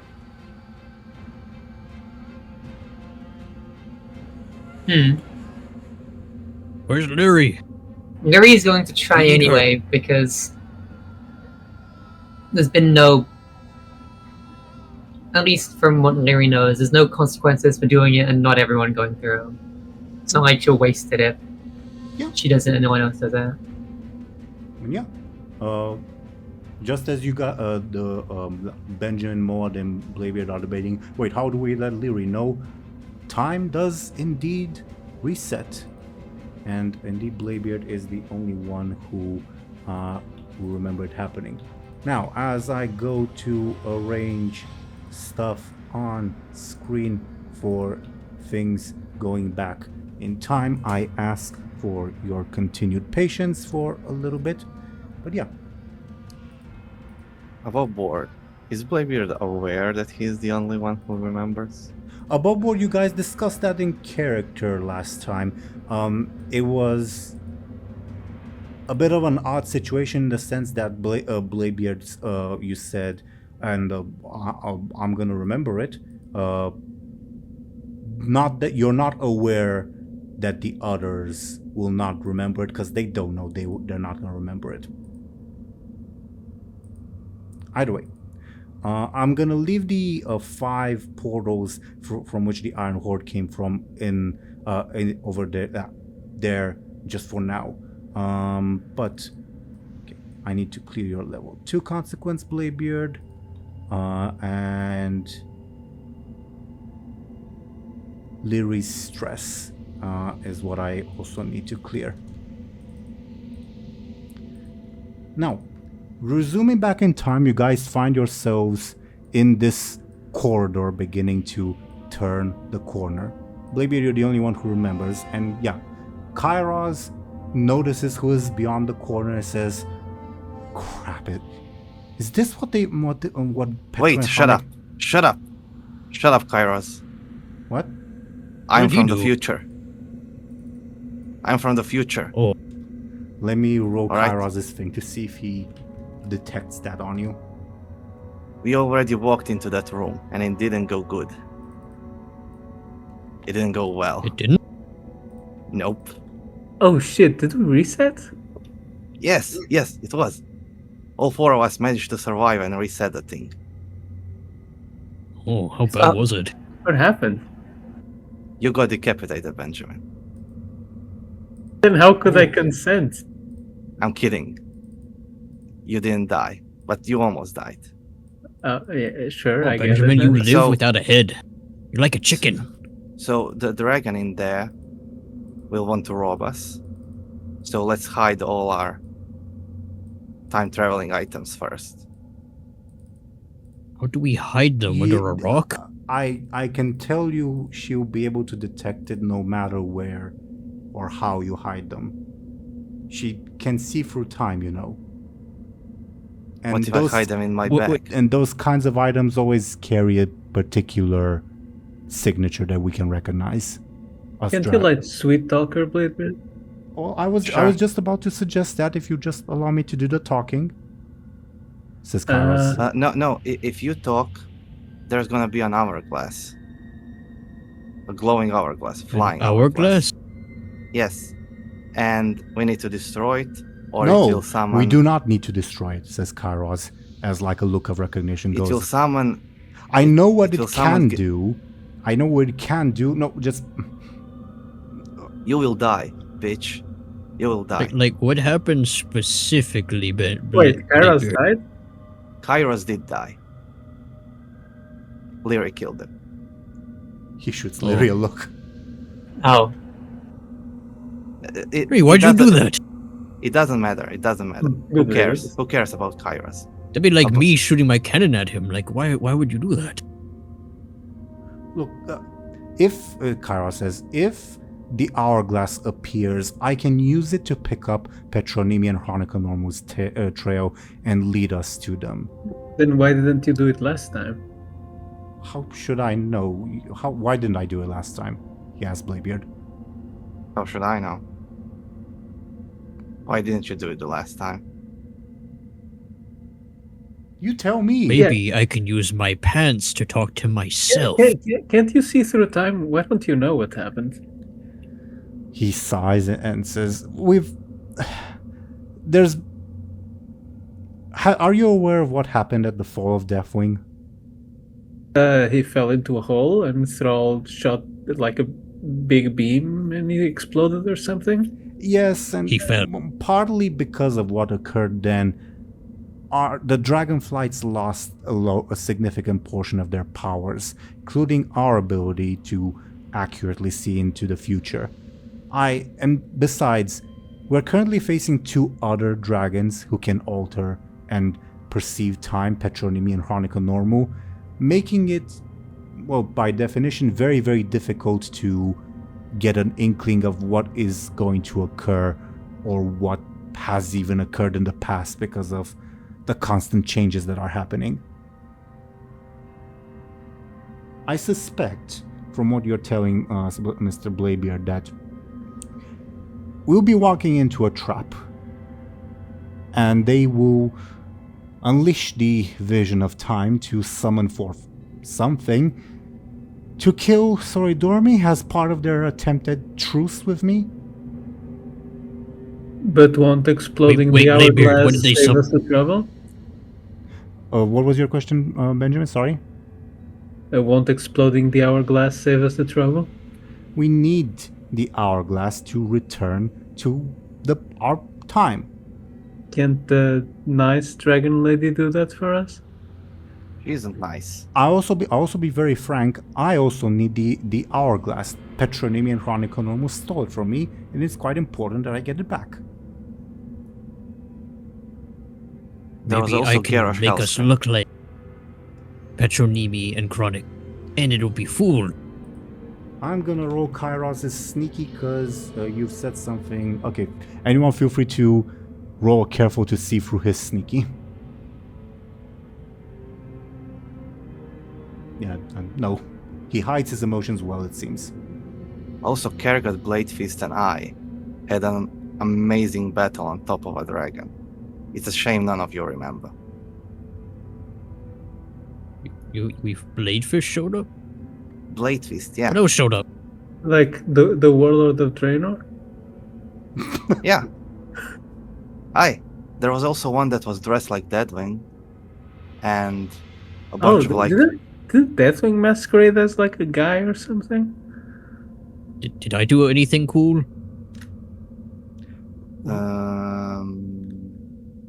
Don't remember. No, you didn't die. That's a plus. That is a plus. Yeah, I guess He got Kairos frozen, died I and you think. didn't, so... So, I got frozen. if Just let it go. all in all, says Kairos Dormu, what's our plan here? Can't we, like, walk back?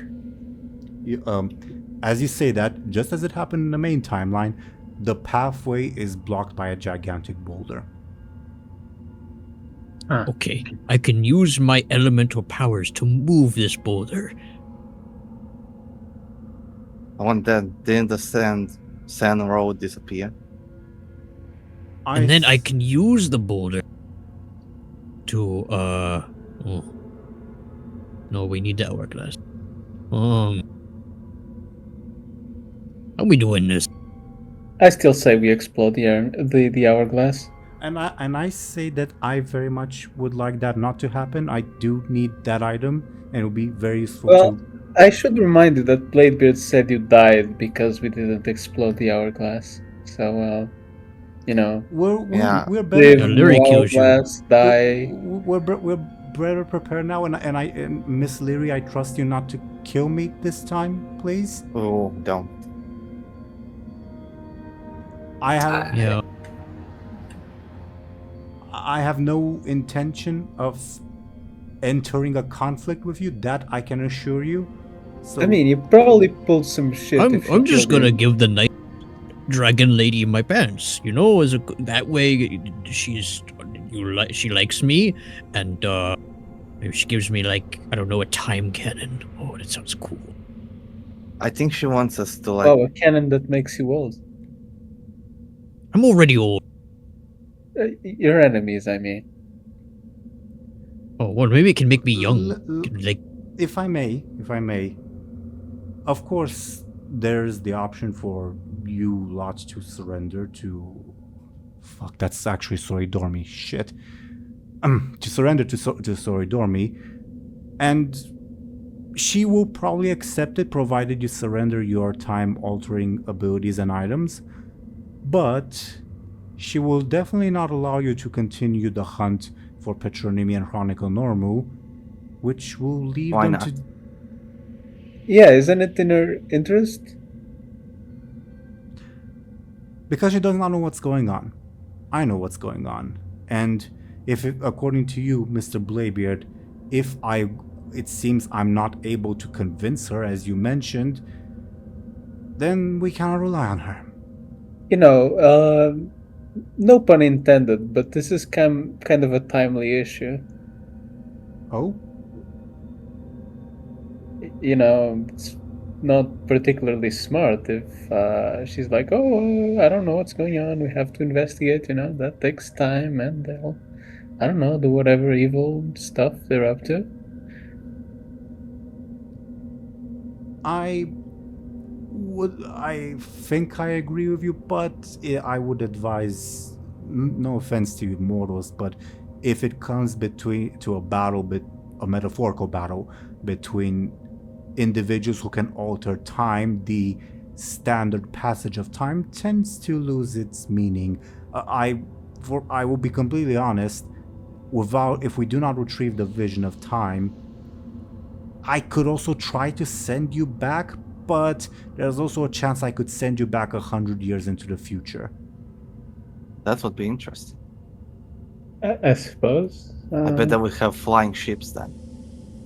Wait, we Don't do have we flying all- ships we now. already have flying ships. I don't like those. The Or- seafaring ships or are it bad. Well, then why do you want them now? Or it's entirely possible that I could send you back by accident 25,000 years in the past, when this entire planet was nothing but a void corrupted hellscape. It's just that unreliable for me to do so, I'm afraid. Guess the sand isn't so bad. The sand. You know, around us. It's a bit rough. How about we talk with her, and if things go bad, we just reset the whole thing again. Can we do that? I don't know. Can we? Give I don't know. I don't. Give me a careful, Bladebeard. Actually, everyone can give me a careful.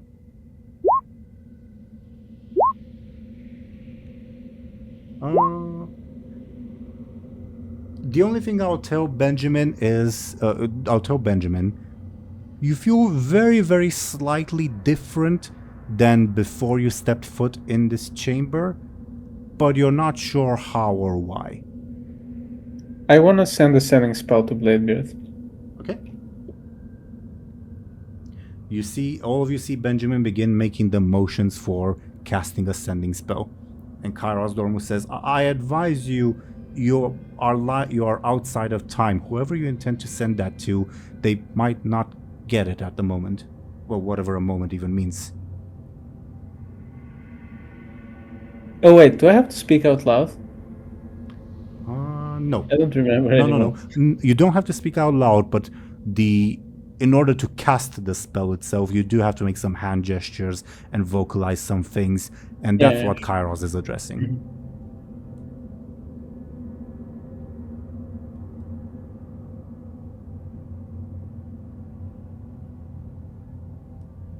Feel free also to share with the class, whatever that sending spell may be, if you want to. He's typing it, I guess, in the Discord. Yeah, just as soon as we step into that room, blow up the hourglass. Kairos looks at Benjamin you. will just say, ah shit, too late. Do you say Ashe too late out loud? Yeah. Who were you trying to contact that it is too late? Out of curiosity, says Kairos. No, oh no, I mean it's too late to, you said they probably might not get it, but I was already, whatever. Oh, I apologize. I should have spoken sooner. So, what's our plan? Also, I think we... Bladebeard, give me your sneaky to see if you're able to hide the fact that you've received the sending spell, because that usually provokes like a jolt.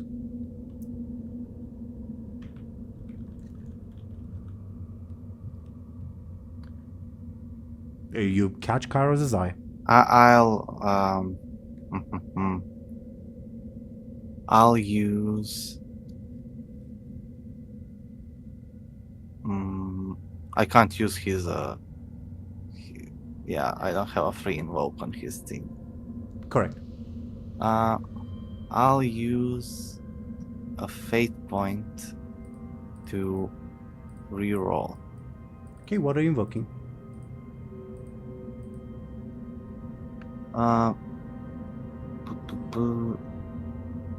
Wait, this is about like hiding my emotions. I'll go with Swashbuckling Dwarf Rogue. Rogues are sneaky, right? Yeah, sure. Give me a reroll. 2 again. Quite. Sure. Sure. Are we leaving that? Yeah, sure. Okay. Yeah, Kairos notices and says, then looks at Benjamin. You can share with the class, you know. Yeah, your message worked, Benjamin. Are we the class? Can I just get this over with? We're losing time. I believe we have we have more time than you think we have, in a way. So is this like a matter of we put our step there and battle ensues? Well, I imagine something will happen once we get Soy Dormi's attention. We could try to sneak past her, I suppose. And do what? Well, this is the Nexus Way, no pun intended, the central cavern of the Caverns of Time. There's pathways that lead to all sorts of alternate timelines. I will say, if the vision of Can time... we go back to the island with the Second War stuff happening? No, Bladebeard. Potentially, but what I meant to say is... Can we go back to your prom? No, I'd rather Honestly, go back kinda to miss the it. Second War. Now that I remember it, it wasn't that bad. This is very embarrassing. I will once again say, when the vision of time unveils itself, I'm not sure how Patronymian Chronicle Normal triggered it to unveil itself, but when it does, I will be able to track them and hopefully hijack one of these portals to lead us to them. But we need to be very sneaky, eh? To escape Zoridor's notice, although I imagine that when the vision of time unveils itself, it will summon forth some kind of foe. The orcs. The orcs, I suppose. And they'll definitely get Zoridor's attention, I suppose. And wolves. And wolves. Orcs and wolves. Wolf riders, perhaps? Yes. And okay. So what's the plan? We steal the time thing, or do we blow it up? No, we do not blow it up. As for stealing, perhaps. Perhaps. Allow me to gather my magics for a minute, and I might attempt to do so. I'll just like shoot it, look at Benjamin quietly. Benjamin will kind of know that Bladebeard is in. The plan is on. The plan is on or off? On. Meanwhile, Kairos will create an advantage before the combat to gather his magics, and he succeeds. So, if this thing is yours, why are you hesitating in stealing it? I'm not hesitating, quite the opposite. I said I'm gathering my power to do so successfully right under Patronymian Chronicle Normal's noses. Why didn't you do that the last time? Probably because I did not expect it to appear, if I understood Mr. Bladebeard's words correctly, but now that I do, I think I should be able to take it right under the noses, prevent this whole crisis. Snouts. Snouts. Not noses, right? Snouts, I apologize. I mean, they do have noses. Wait, Patronymian doesn't have a nose even in her humanoid form. I apologize, She's a I panda. was using common nomenclature. Chronic, however, is a dwarf.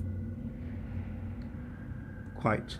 He, after like gathering some magic, says, "Yes, I feel quite confident I could do it." How much of a chance is there that they remember before the reset?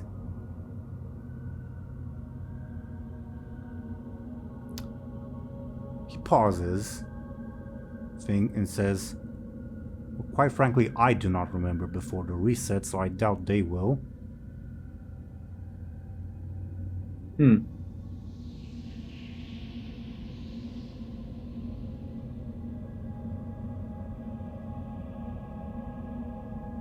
Regardless, I think I'm ready.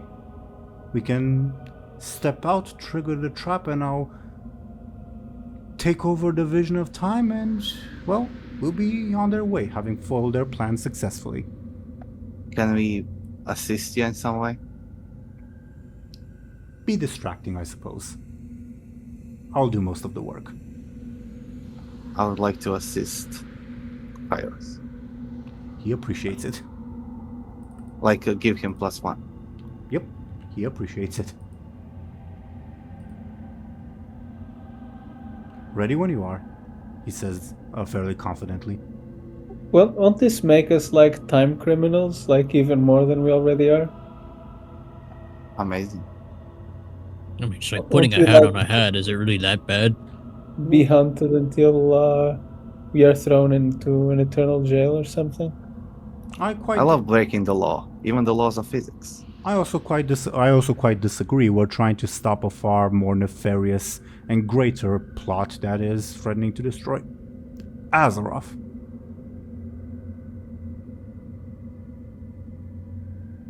Right. So we're good time criminals. So why did orcs show up again? Because the vision of time unleashed them, as Mr. Bladebeard described. It has the power to unleash creatures from other timelines. Not sure why orcs though. Okay. That's Kairos' sneaky response to like his attempt to hide. Not sure why orcs though. Maybe it will be something different this time. Maybe gnolls. Or maybe Draenei. Oh, I would love that. Oh, me too, buddy. Perhaps. Shall we proceed? Sure. I guess. All right. Above board, is the plan for Kairos to walk forward, or is it the plan for one of you to walk forward while he, like, sneaks in the background and captures the vision of time? Sure. Bladebeard will distractingly go first. Feel free to click and drag your token as you move forward quite a ways. Dormi looks up and says, "Mortal, what items do you carry? Relinquish them." And is that, and when she says is that, indeed as expected, an hourglass appears right on top of the cavern, and let's see if Kairos manages to capture it.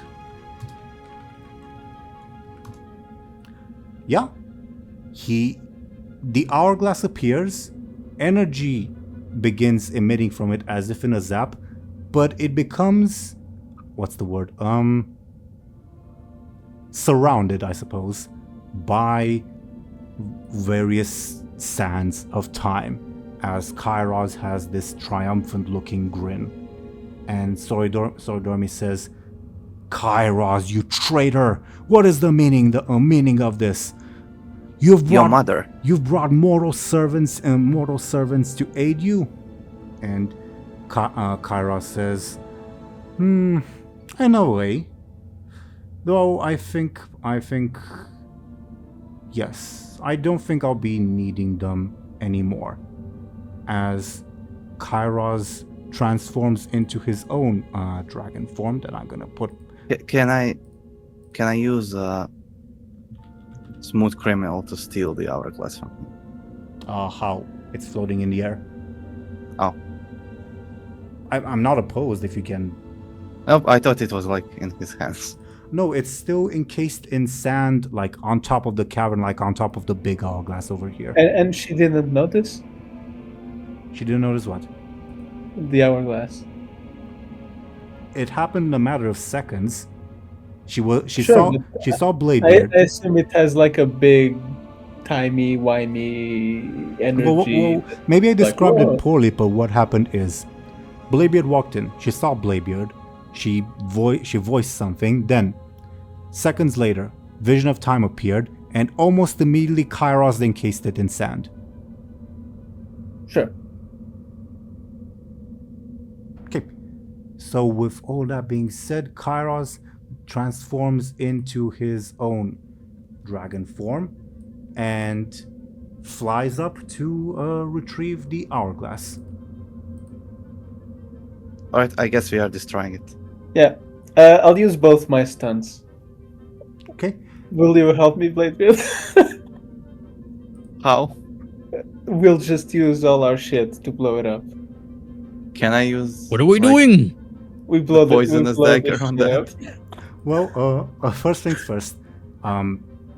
Let's roll everyone's quicks and Kairos's quick to see like who gets to act. You can improve the roll after it's made. I'll say that. Kairos still has the assist from Bladebeard. Technically, I imagine you're revoking it. The assist. Yes. Okay, so it's a 6. Kairos is rolled a 6. Okay, this is embarrassing. I'm rerolling. invoking? I'm invoking Traveling Swordsman, you know. Acting fast is part of the job. Give me a reel then.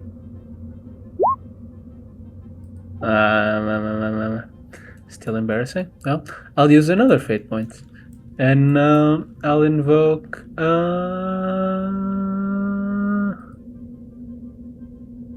I'll invoke a veteran of the Northern Campaign. You know, I trained to be a very fast guy, and I was very fast in Northrend. What are you using that to reroll or to? Other plus 2. Okay, so you're now at a 7. Kairos will spend a fate point to reroll. Then I suppose. Oh,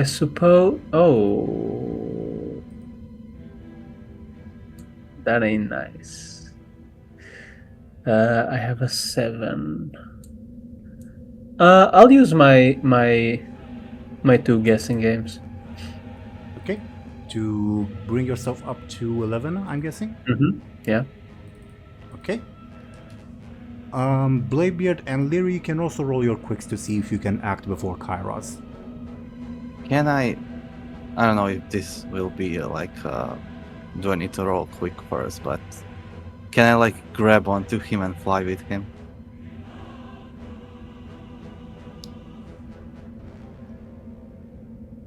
Give me a Theodore? quick to see if you can. Quick? Yes, please. Sure. Or, yeah, it's quick. Why? Let me roll his careful to see if he notices you doing that. It seems he does. And if I beat him, you You- won't notice? Holy shit! You have 20 guessing games. Yeah. I'm very good at guessing stuff. If you roll better than him, you'll be able to get on top of him.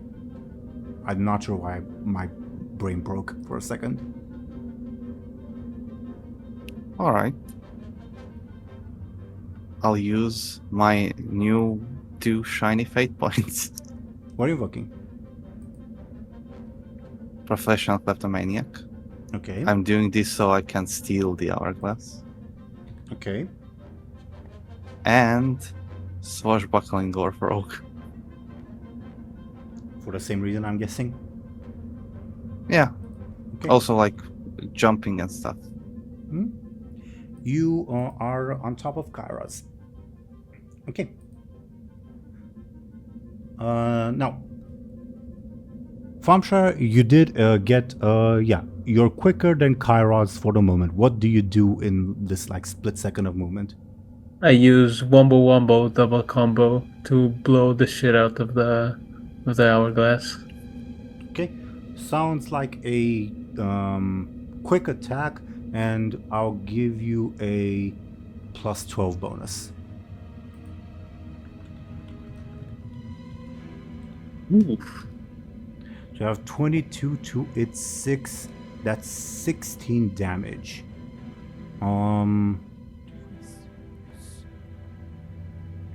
It would have to take everything except its level 2 stress. I'll use a fate point. I'll invoke Traveling Swordsman. You know, in my travels I've used this axe a lot and I'm very proficient with it. Okay.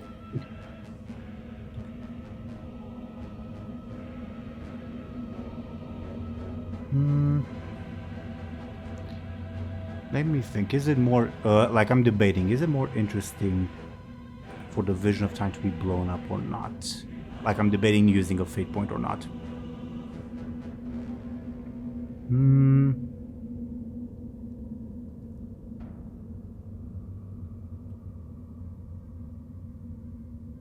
Yeah, sure.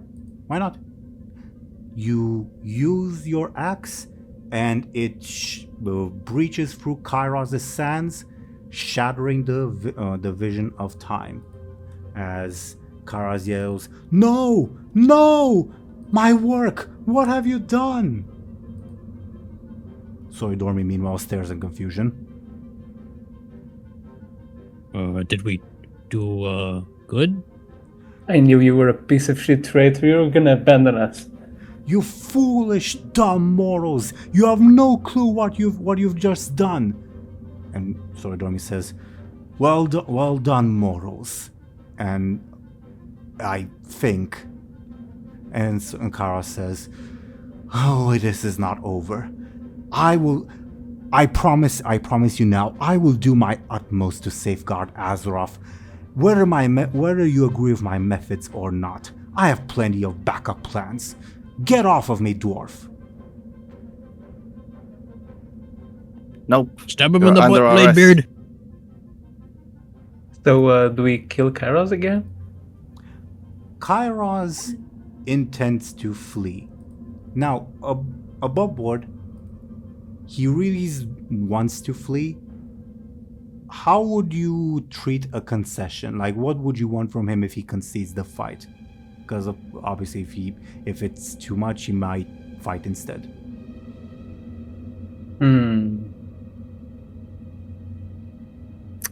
Maybe like spill some very juicy beans, and Soridormi doesn't want our items anymore because we're very cool, and we discovered something very important, and she's like, "Oh, you guys can be trusted with this. You're very useful." Well, he cannot dictate how Soridormi will think, but in the context of the concession, he can, if indeed, say something that he thinks will get Soridormi off your backs.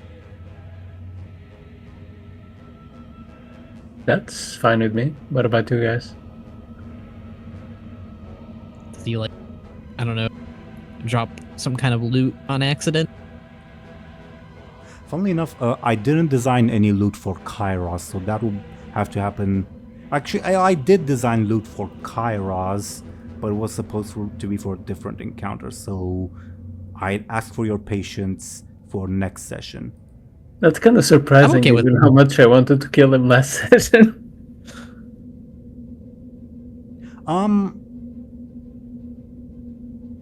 It's complicated. It depends. It's complicated as to how Kairos' loot works. Anyway, definitely he can drop something quote-unquote juicy, as you said. But I will ask for above board everyone's patience for next session for me to have that. Sure. Okay. So say, go ahead. He'll also remember the name Captain Bladebeard for the rest of his days. I'm not sure that's a good thing. I don't care. Sure. Perfectly fine. Literally in Nagrand, his final thoughts are, fucking Bladebeard. I mean, I guess he's not going to Nagrand anymore. Yeah, we are now off the retail timeline, technically. Whoopsie daisy. Oh. I saved Warcraft. There's no Warlords of Draenor. You saved Varian. Well, I guess Bladebeard's never gonna have that sailing Draenor seas crap happen now. Well, he did mention though that he has other ways to quote save Azeroth, and he'll do his damnedest to see them through. Anyway, that it for the concession? I think so. Okay. Now, in terms of narrative DoomGoblin, how do you treat the fact that you're still on top of Kairos? Do you want to, like, slide off his back? How do you treat that? He'll like Kairos. Kairos will like push him off his back, but he'll like do a bunch of flips and then land in like a superhero pose. Sure. He does that, and he pauses momentarily and says, I have seen you mortals. Don't you worry. Don't you worry. I will remember each and every one of you, particularly you little dwarven pest. I will make sure that though Azeroth may be saved in the future, you will have no place in it. And per the terms of the concession of trying to endear to Soridormi, who'll say, some time walkers you've proven to me, You've truly safeguarded the timeways in more ways than you can imagine. But don't you worry, I have my ways to bend them. And yeah, he will fly right off into a portal that he vanishes through. Have a good one. I hope he has a terrible one, actually. And I think the conversation with Sori Dormi and what happens next ought to be left for next session. I concur. Mm-hmm. Okay. Thoughts on today's episode, everyone? Time shenanigans. Time shenanigans indeed. Yeah. It was fun. That first battle was hopeless. The original intent was either from a like sort of quote unquote game design perspective, was either side with Kairos and take down Sori Dormi, which would be the quote unquote standard way to progress.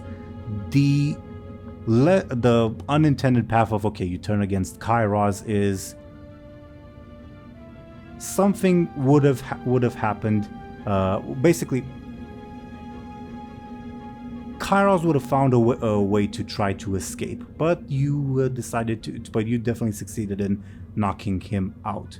So following that, the only path forward would have been Sori Dormi sending you back, and with Sori Dormi dead, the only other path would be okay. Let's randomly wander the timeways and hope to not die.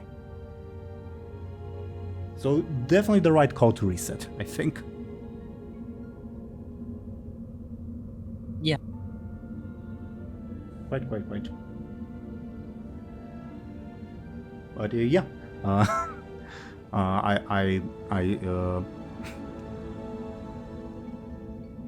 never mind. I was gonna say something, but I'm not gonna say anything because that pertains to other stuff. Thoughts on what happened as we are now definitely off the retail timeline and into whatever future this awaits us. I mean, with all the time travel stuff happening, it can all be fixed. I mean, but realistically speaking, unless we do a time skip, that won't really affect things in any major way for a long time. Well, it does mean that Warlords of Draenor cannot happen. Yeah, but that would be like in what, 6 months? And we've been playing for 6 years and it's been like a month. Right, we have been talking about maybe taking a time skip at one point, but sure. This is the opposite of Ironroth, where what if Garrosh doesn't get a second chance? Oh no, I think this is quite very much possibly leading to the Ironroth timeline because we don't have the venturing to alternate Draenor stuff happening. But instead Kairos taking other means to make Garrosh's victory happen. Huh. Not What have we my done? intent. I'm scared. Yeah, now I'm double scared. That's worrisome. We might need to Worrisome. fix things. Nah, I like the chaos. I will say, you even though like during the battle itself, even though it was hopeless, you guys did pretty well in terms of like fighting for your lives and all that. And well, it did provide some interesting roleplay with, for instance, I mean, only Bladebeard faced the Warlord, so I guess we were kind of. I mean, Moa did too. Yeah, I guess Garrosh. Yeah. Yeah, But then Moa it chucked shocked Garrosh me through a also, portal. Yeah. Bladebeard did surprisingly well though against Karga. Yeah, definitely was pretty epic. And only he remembers. For a bit of additional context, the Warlords would have been the three that you saw and Ner'zhul. Garrosh had uber busted stats. Kargath had 2 attacks, including an AoE attack. Blackhand had a standard attack, and he could also throw bombs that he could decide to detonate at any point he wanted. And Ner'zhul could do a paralyzing attack followed by a bigger Blast of Void energy attack. What were the other Warlords up to? Basically, I wanted to put an upper limit. I didn't want all of them to show up because that would have been entirely hopeless. I wanted it to be 4 because there's 4 of you. Fair enough. But Narzul never showed up. That was the luck of the dice. Otherwise, for the weapons of the Time Walkers, it was Light's Wrath and Philomelorn, as you saw, as well as Thunder Fury and Shadowmourn. You're never going to see them in this instance, at least, so I'm content with saying what their effects are. Shadowmourn has the ability that it cannot be forcefully defended against.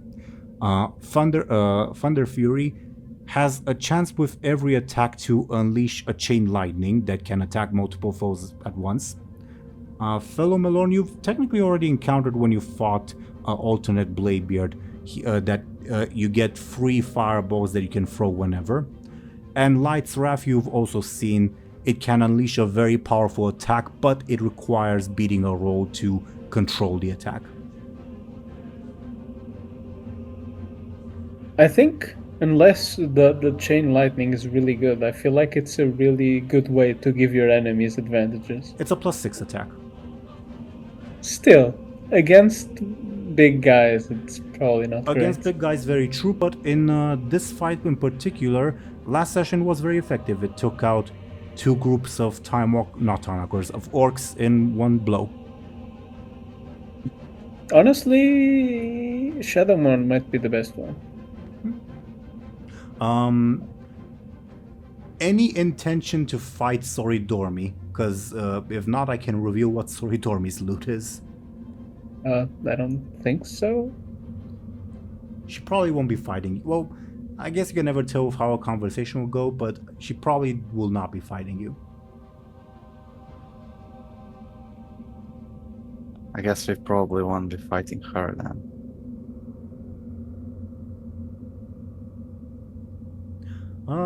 I'm content with revealing the loot if everyone else is also content with hearing it. It is the most busted possible loot you could ever have gotten. Oh no. Ooh. What is it? 2 vials from the Well of Eternity. Oh. What happens if we damn. drink it? Above You board, become a night elf. above board, I would have required beating an absolutely insane roll to not explode. And if I don't explode, do I become... Yeah, you would become A super uber cool powerful, night elf? but it's like a one in a very low chance to have happen. Yeah. What if I microdose it? You could have done that, yeah. But there's only so much maybe. water in each vial. Maybe Bladebeard could do it with all the guessing games. Potentially. Yeah. You could probably chug both. I would not go that far.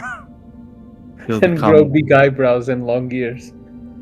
He would turn into Bladewell, the new source of power. The blade well. But above board, in Burning Crusade, when you kill Illidan's lieutenants, you take their vials of water from the Well of Eternity and deliver them to Soridormi, and she still has them as far as we're aware, so that's why that's her loot. I don't know, I just find it very funny if Bladebeard were the elf's source of immortality. Well, the Sunwell had a bunch of other things going from it, not just being water from the Well of Eternity. Because, like, technically Moonwells also have water from the Well of Eternity, and they're not that powerful. I mean, but they kind of make big deals out of vials.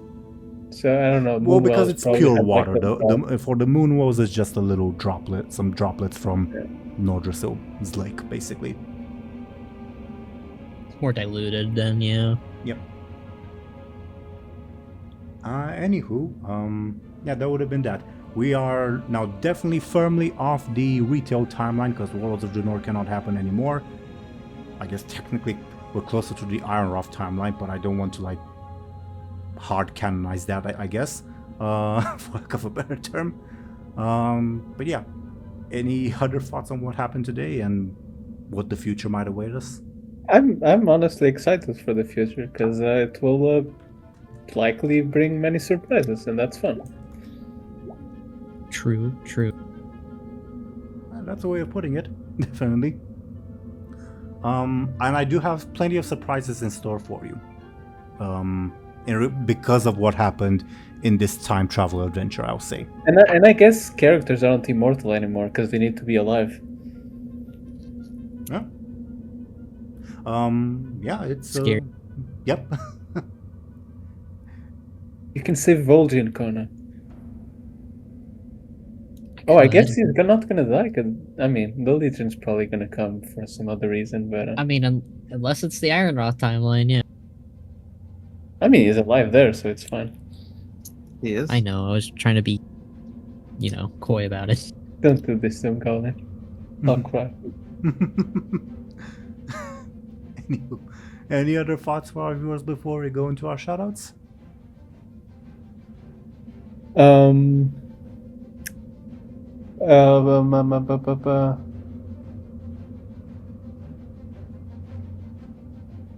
Nope.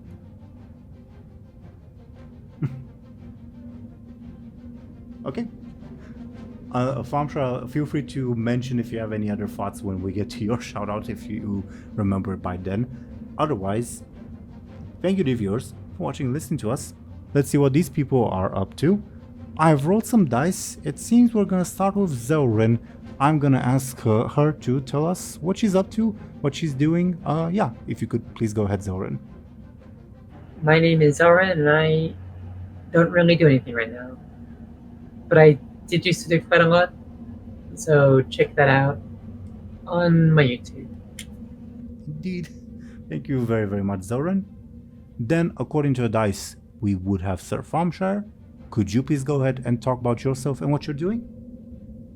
Sure. You can find me on YouTube, on Blue Sky, and I've been trying to be more active on Instagram, but I've already been forgetting to post there again. But I try. And yeah, you can. I only do Ironroth nowadays, so check that out. There's like 6 hours of content of it so far, so plenty to watch, and it's very fun. And yeah, you might see some familiar faces at this point from this campaign. So yeah. Funnily enough. But yeah, thank you very, very much, Thompshire. Then, according to the dice, we would have DoomGoblin. DoomGoblin, could you please go ahead and talk about yourself and what you're doing? Yeah, I'm DoomGoblin. I draw stuff. Lately, I've been drawing kaiju, a bunch of big monsters. So, if that's something you're interested in, check me out. And you're very, very creative with them, and yeah, they're great to check out. Yeah, thank you very, very much, DoomGoblin. And then, of course, we would have Khono. Khono, could you please go ahead and talk about yourself, what you're doing? Yes, hello. I'm Chronos. I'm a VTuber. I cover WoW stuff. I do speculation, lore talk, machinimas, all that jazz. Sometimes I live stream other games. I'm currently working on another video, and then hopefully I'll work on more for Journey, my machinima series, and recently got the intro for that done, so hey, that's something. But yeah, it's looking good. Nice. Thank you very, very much, Khono. As for me, dear viewers, I was your Dungeon Master, Game Master Teeironor. I do this series, which is quite a lot of fun. I also do a different series called Legacy of the Room for different group of people.